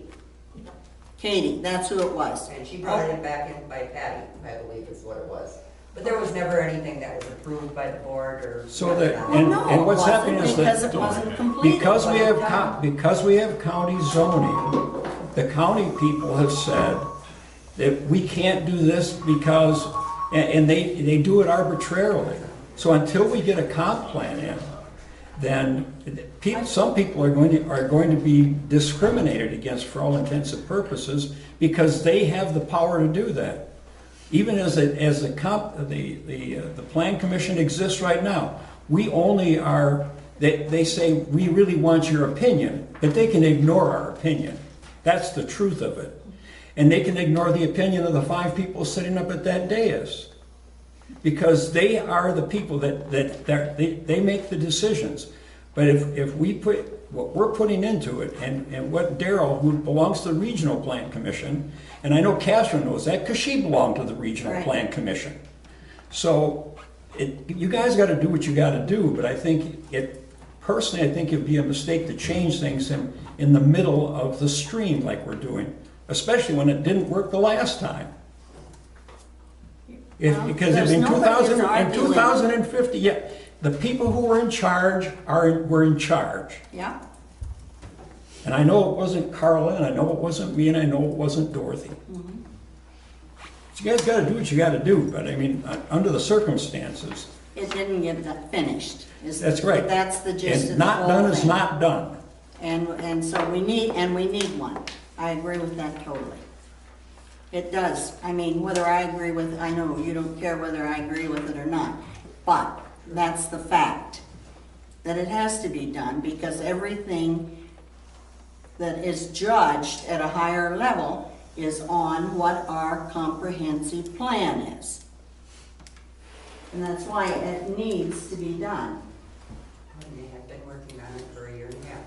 Well, you were the chairman at the time, weren't you? Yes, and I Yeah, guess you gave, should have I handled gave it. that to the person. That should have been your responsibility then, right? Yeah. To see this thing through. And she had it when. No, not she, you. She had the I material. don't give a shit about she, I'm talking about. Hush up, George. No, I'm not gonna hush up, I'm telling you, you as the chairman, Order. your responsibility. Just simmer it down a little bit. Am I right or wrong? She was the chairman back then, it should have been done. She was the chair at the time, she made a decision, and that's the way it happened. If somebody didn't do it, it's not her not doing it. It's in the same case with I'm trying to pick somebody now that will get it done and will work. You know what they call that? Passing the buck. Write that down. But the challenge here is the fact that these people aren't employees, they're volunteers. They're doing it in. No, they're not. That's got nothing to do with nothing. She was the chairman, she was in charge of this, all of this. And then sit there and yap about somebody else, typical Carolyn Opitz. George. Oh my God. Nobody yapping on it.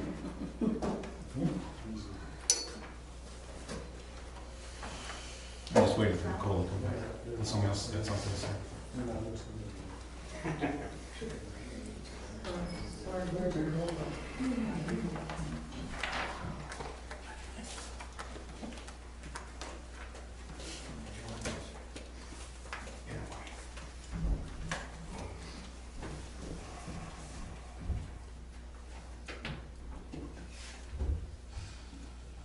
Anything else the board needs to, I need a motion.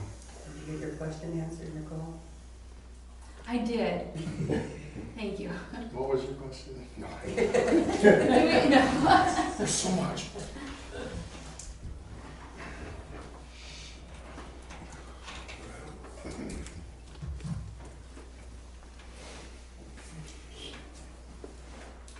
So who are the list of the proposed names? Bruce Wyman, Deb Davis, Carolyn Opitz, Mike Stockheimer, and Dave Swenson.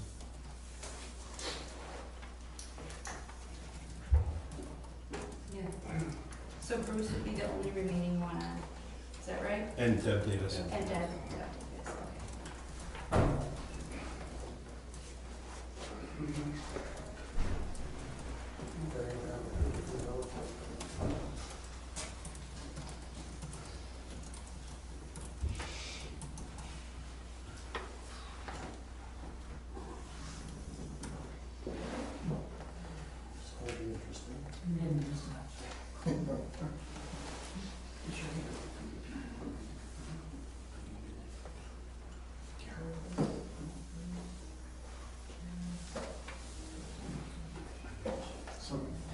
What is your expectation of this August deadline? I mean, realistically, what are you thinking? You guys, I mean, so if it doesn't get done in August, what happens then? You're gonna have Harry Peterson, who's gonna be totally ticked off for one thing. But we have to have, the best I understand, we have to have a public hearing. Okay. We're going to be reviewing the maps and the changes that we took, that we made decisions on with our consultant from the Regional Planning Commission. Once the public hearing comes up, then these things will be presented to the public. The public can have whatever input in it. We've made some just very basic changes by and large, making Highway 97 a place where you'd like to see more of any commercial things that are going on. the advantage to doing this is that the roads don't have to be, with any kind of industrial traffic, the roads are, this is a state highway, it's not a road that you have to keep up, for example, it's in the highway department. We'd like to, because the majority of the residential areas along Highway E, we've picked that area. The only other thing we did is we'd like to try to maintain as much of the farmland preservation for those farmers that get a tax break off of that. Not every farmer that, as a matter of fact, there's all that light green area in that map on the wall up there is farmland preservation, but it was grandfathered in, I believe, back in around 2005 when one of the first comprehensive plans was put in. And so people, even with 3.5 acres, were called farmland preservation. Today, you couldn't build a house on that because at 35, you have to have 35 acres in order to build a house, and you can only have one unless it's a family dwelling. And so these are some very simple things that we've try to funnel things to a particular area. That doesn't mean that anybody can't petition the county, for example, to get zoning changed. But if it's in farmland preservation, that's a really big issue. So we told people that they felt that they wanted to be out of farmland preservation, going to general ag. That's much easier to change that, because it's not a state mandate. Okay, Bruce, what people have you notified of this option? Everybody who went through and read the newsletter, I believe, in the spring. That's notification? No, that's not notification. That's information given out. Notification is when you send out a letter to that individual if he wants to get out or you make personal contact with. I believe Dorothy called everybody that was on the list that is in farmland preservation. I never got a call from Your Dorothy. son said he didn't want to go into it. What's that? John said no. I own property myself, yet John doesn't own it all. John, you say what John said. Okay, you say you called everybody. What day did you call me, Dorothy? I had to go look at my calendar. Well then, don't say you called everybody because I've never And received it a was phone call from you. also, it was also brought up at the annual meeting. And it will be. Well, I'll join you two with the axe to grind and say. No, I'm not saying axe to grind.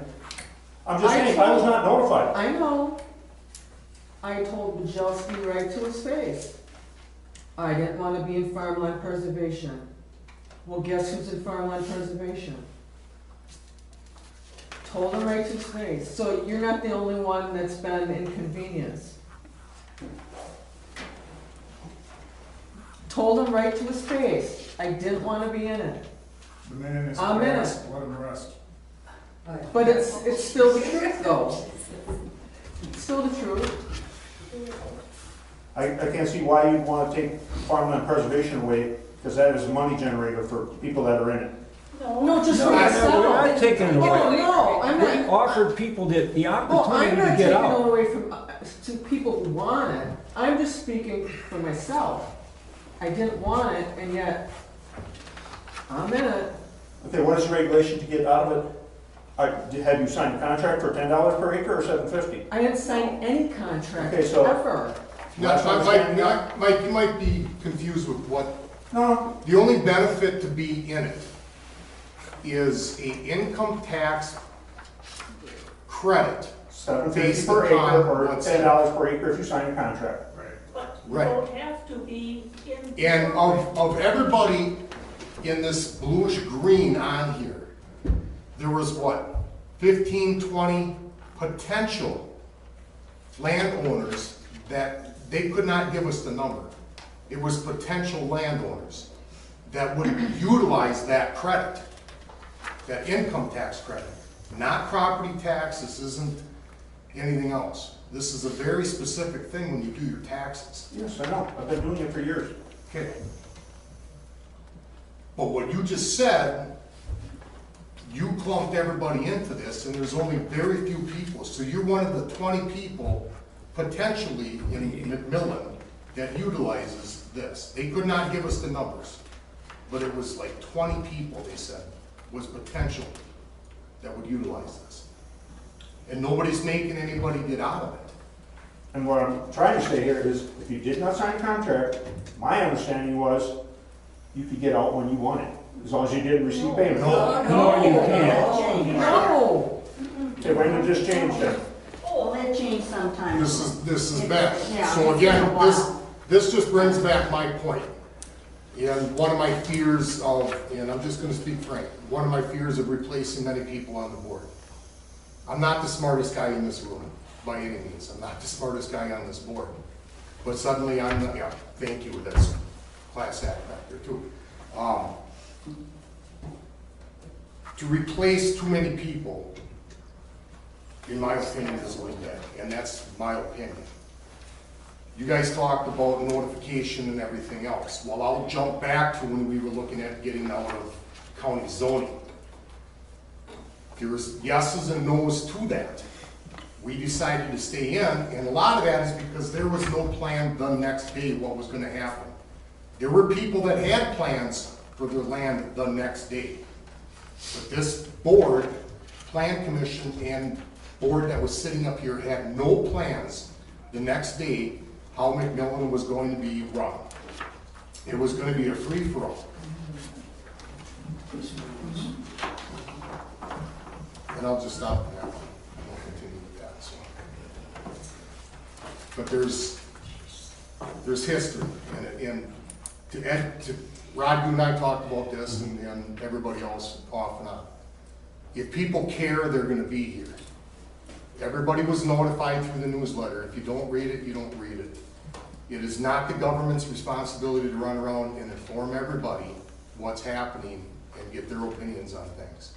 Most people pay their taxes and they're done. If they care, they volunteer, they show up at meetings, they follow stuff. That's the way it is. We will never run around at any level of government, and this is the purest form right here to educate people, because most of them just don't care. Yeah, and this was a discussion, some of this was a discussion that I had with county board members as well. I was very much in favor of us doing our own planning. But then there's one issue that may be very important to every member of the township, and that is if somebody's upset with the way we at the Plan Commission made a decision to do with their property, then they could sue us. And that makes then the township has to defend that particular suit. With the county being the person that does the planning and zoning, they take on that legal obligation, and they have attorneys already hired to deal with that. So it makes perfect sense, since we kind of had a basic view, is that we wanted everybody who owns property in the township to be able to do with their property. They basically just rent it anyway, because I've paid more in taxes than I did for my property when I bought it. And we continue to pay rent every year. So to give everybody the maximum opportunity to deal with their property as best they can, that's what we've been trying to do. And in order to cut down road issues and so on, that's why we decided, it still ends up being part of what the county will do, but the county wants to know what we think. And if the township wants to do something, then they should show up for the hearing. Has this hearing been scheduled already? No, because the thought in my understanding was that we're going to try to do is we have to meet with our consultant to talk about the map issues and so on, and then we can bring it to the hearing level, which it's summertime, and it's probably going to be, since things take place about once a month. You guys understand that. That's why you're here today. And so the hearing's likely to be, if we're going to be meeting with our consultant, and we get a chance to go over what he said, it'll likely be in end of July, first part of August. That would be probably the earliest time we could do it. But then after that, once the hearing's done, Dorothy knows, That goes in front of the board. The board has to approve it before it goes to the county. That's the steps. so it can be done perhaps by September, October, I don't know, but it's not going to take for the rest of the year. There's nothing back to your point. Someone's have to make a motion, so I think we've got enough discussion. It really doesn't. My question was, the current ones that are sitting here, that if they're not appointed, are you okay with it? Or do you really want to sit on the board and serve as a plan commission member yet? What did you just say? I'm sorry, I didn't get it. Of the plan commission people here that would potentially be replaced, are you okay with that? Or is this a passion that you really want to stick with this and be on this plan commission and follow through with it? It's You the know, you're talking to board's me? decision. It's the chair's decision. I thought you were sleeping. I was dozing. The chair made the recommendation, it's the board that has to vote. That's all we can do. The only other thing is, the plan commission is a recommendation only. Final decision always comes down to the board.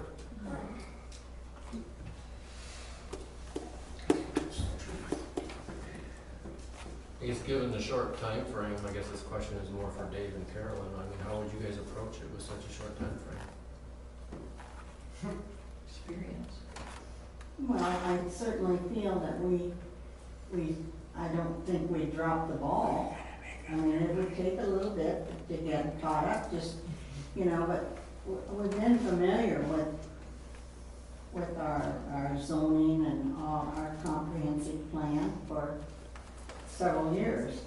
So, I mean, I don't think that we would drop the ball, but, that's up to you guys. No, just so everybody doesn't lose the big picture of things. The comprehensive plan is just something that has to be done. Maps are a part of it. Mm-hmm. Yeah, I kind of see this as a big snowball. It's going to change shape over the years, but it's not going to change substantially because Right. the picture doesn't change that much. We're supposed to, in a comprehensive plan, we're supposed to possibly foresee how we anticipate the township is going to change over the next 10 years. That's why it's a 10-year comprehensive plan.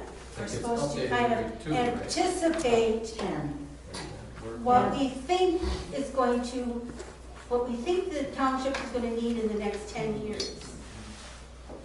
So yeah, it's going to change, but then in 10 years, we'll have to look at it again and And it's see. supposed to be addressed every year, updating anything that has to be done.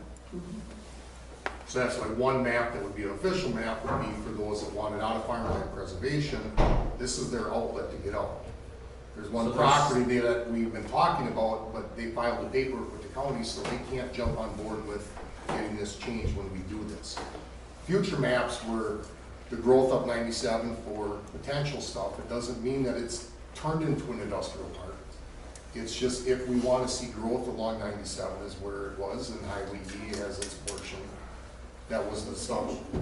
Yeah, the county uses this as a guideline. Yes. Right, because they have issues that they have to address, which is the Gallagher They're intersection. they're the ultimate arbiter in this whole system, the way it's set up, since we have elected to have them as zoning and planning. But they do respect you guys, and they do respect us up to the point where we make a recommendation and they can make a decision to turn it down or not to do it. And that goes for you too. In terms of the way we looked at for example, the industrialization along, we'd prefer it stay along 97, is that we didn't say it should be within 500 feet of 97 or whatever. It's whatever property owner had property there, that they could make, they could turn that in if based on how we felt about it, into industrial type area. So I suspicion if somebody wanted to put in a large industrial park, and there was some farmer that decided he wasn't farming anymore and he wanted to do that, then the county and they could duke that out. But it still isn't something that's absolute. And so the same thing goes for what Mike is talking about. He can get out of farmland preservation if he wants to. We didn't push anybody out. We offered the people that didn't want to be in there because they weren't taking advantage of that, the opportunity to get out. And if they do it now, they get out without having to pay a fee. That's kind of a public service more than anything. It's not an order, it's not something that they should do. It's something they could do this time. Well, to Kevin's point, those people should be doing the research to know where they get, the avenues they have to take to get that accomplished. Exactly. So anyway, I hope that helps clarify some of it. I just feel like a comprehensive plan, yes, it needed to be updated, it's out of date, but I believe they're holding Perry and Julie's land over our head with the comprehensive thing. Because your map's not up to date, they will not give them an exemption to change that so-called outlot or size in there. If our comprehensive plan was updated, because I asked the guy, would, at the county level, you be able to just give an exemption? And he didn't say yes or no, he just kind of gave me the hee-haw. He said, what did you do in other townships when they're up to par? Well, they got an exemption at the county level. So they're holding our comprehensive plan over residents' head that own property, but they won't let them rezone it because our comprehensive plan's not up to date. So we just gotta get it done. So again, I mean, not to turn this whole thing into a comprehensive plan. It's, Because there is more to that committee than just that plan. I mean, Dale's thing that came up through, I mean, there's a lot of other things that come up throughout the year, correct? That you guys deal with, or is it just one or two and that's it? The plan is it? Depends on what people are doing, I think you're in the contracting business, right? How many people are building houses right now?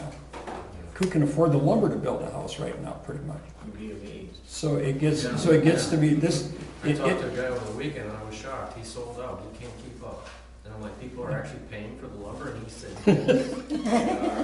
they are. Yeah, well, It's crazy. I know. So many people now can work from home.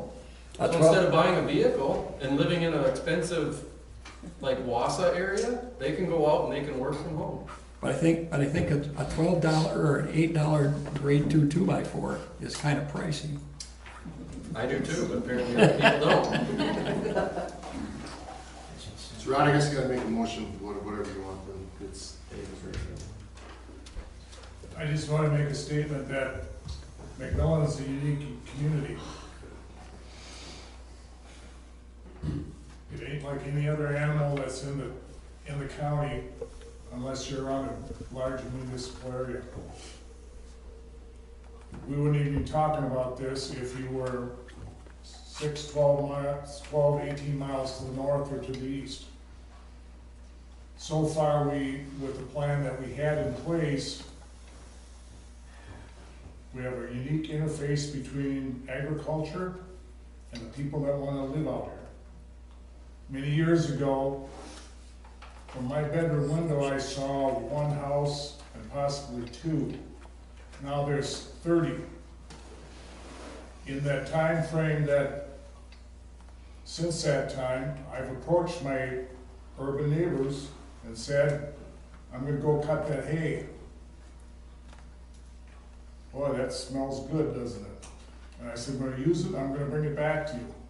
What do you mean? I said, I'm gonna use it, run it through the cow, and I'm gonna bring it back to you. Well, then there's no problem. There's no problem. At least I haven't had any. Because I've talked to all my urban neighbor friends, and so far the symbiotic relationship is very good. And I wanna keep it that way. Every township in Marathon County that has county zoning has to do a comprehensive plan and has farmland preservation where they have to maintain 80% of the township into it, above. We have how many Everybody likes acres? to eat. So it's our acreage, that's not part of this. Your plans.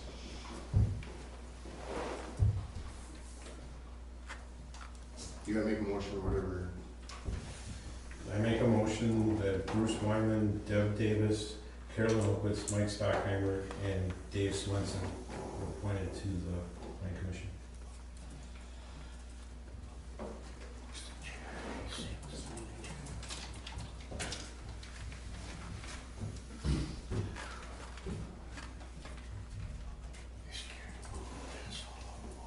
I'll second it. I got a question. Are they gonna be 1-year terms or 2-year terms or 3-year terms? That's what. Mike Stockheimer will be finishing up they would have all their terms, whatever we find in the ordinances. I'll work with Patty on that, and Mike Stockheimer would be finishing up Dorothy's.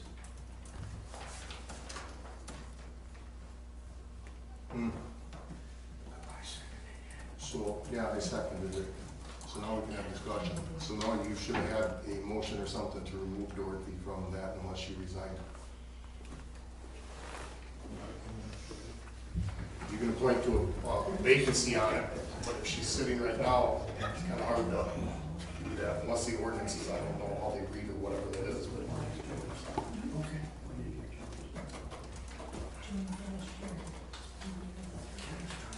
It's not like you're gonna get sued over it, but if there's a right way and a wrong way, do we know? I don't know.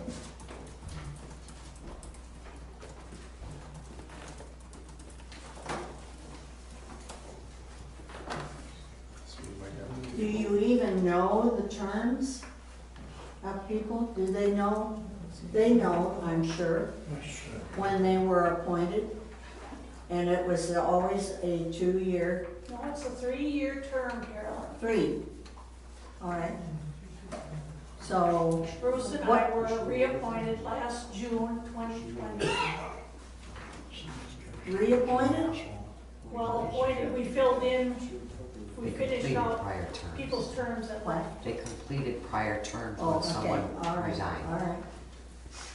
So if they're completing a term that was just for last year, or? No, they, prior to their reappointment in June of 2020, Dorothy and Bruce finished out the terms of someone who resigned. So they were in that role and then were reappointed?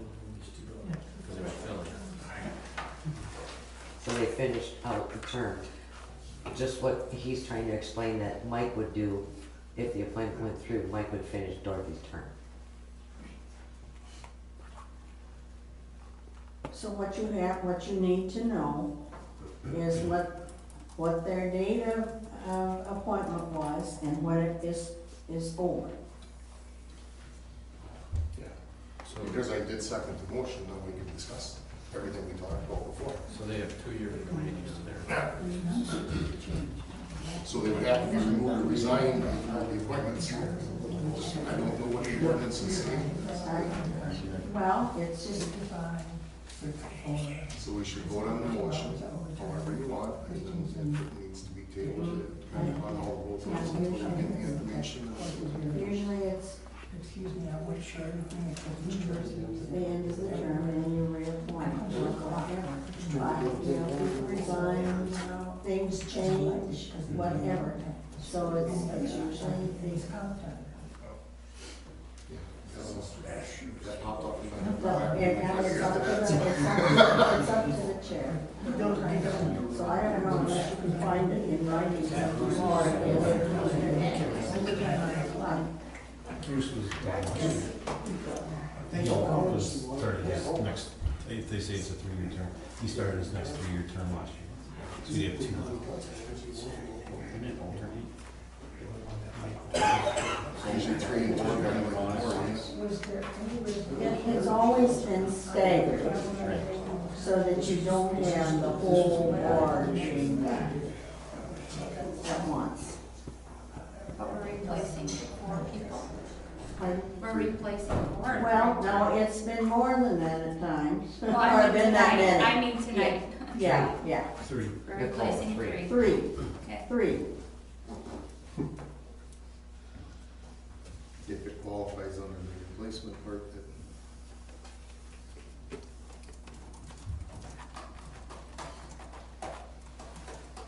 So do we vote, or what do we do now? Few more discussions. Got a motion, a second, and this discussion's over to the vote.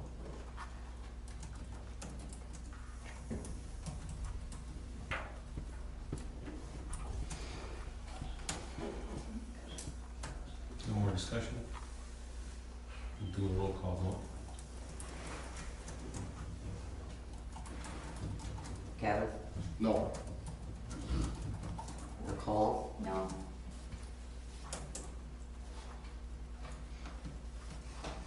And I lost my mouse. Tom?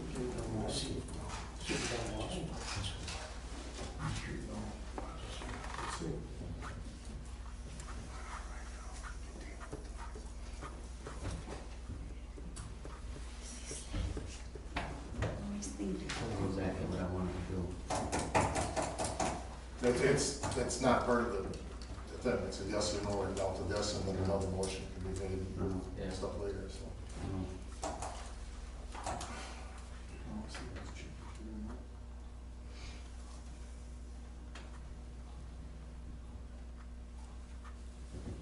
You vote for what you think is right. It's just, I mean, it's tough because I really don't know what this is.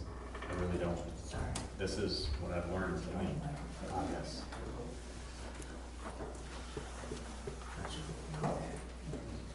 But, with that being said, I do have one reason to vote yes. How do you vote? Yes. Bob? No. Rod? Yes.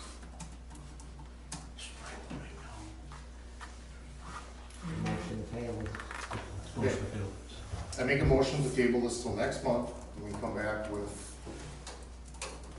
proper ordinances as far as appointments, terms, checking on that portion of it. And research. Yeah. I second that.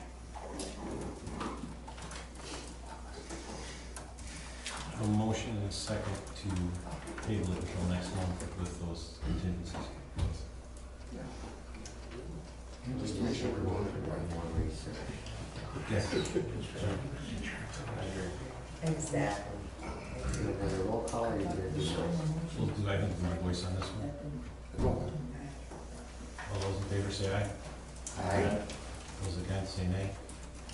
Ayes have it. Table till next month. So then that should be a simple finding the ordinances and appointments and.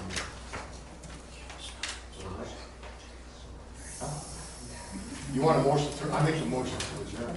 Wait, I have a question. Nothing related. Does anyone know what's going on by Belvedere Soccer Club, or are they just filling in the dirt? Yeah, good question. Let's adjourn. Yeah, motion to adjourn. I second that. I have a motion and a second to adjourn. All those in favor say aye. Aye. All those against say nay. Ayes have it. Adjourned. Yeah, what's the point? I'm like, I drive by. We're still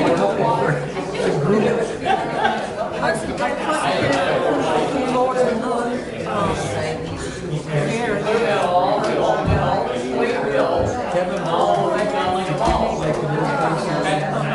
heard a while ago, you get a chance to get paid like a small camera. But nobody knows what the black there is. Days and days of ball.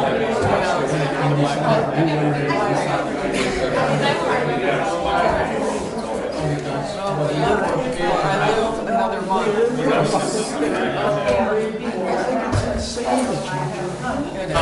But it's stupid, right in the middle, when you guys are right in the middle of it, and they didn't change it with those people. In hindsight, you know, we should have moved things along. We didn't anticipate like getting not reelected. We should have moved things along faster, had more meetings. We could have. It's hard when I'm working with a county, it's so slow, you can't rush anything. And plus there was so much to learn.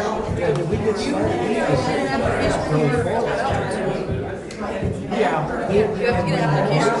Oh, It usually takes about a yeah. All you have to do is ask for this application, fill it out. This contract? First, I think Dorothy did the line. But I know I think I agree on this one. See, we talked about it, we discussed it. She's the one is the other thing. That's the thing. I hope I didn't hurt her feelings. I know she's controversial to a lot of people, but like I said, and I already told her. I was so impressed. I really was. I think she's been a great chairwoman. Really good. All the things that she's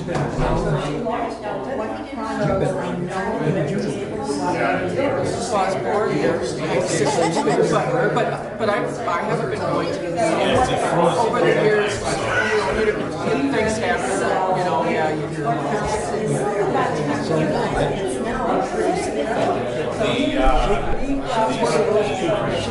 She liked it if I had to look at it. That woman needs everything that's going on. But sometimes you need that. you do. And she fills that bill quite well in 10 years. Did you turn it off?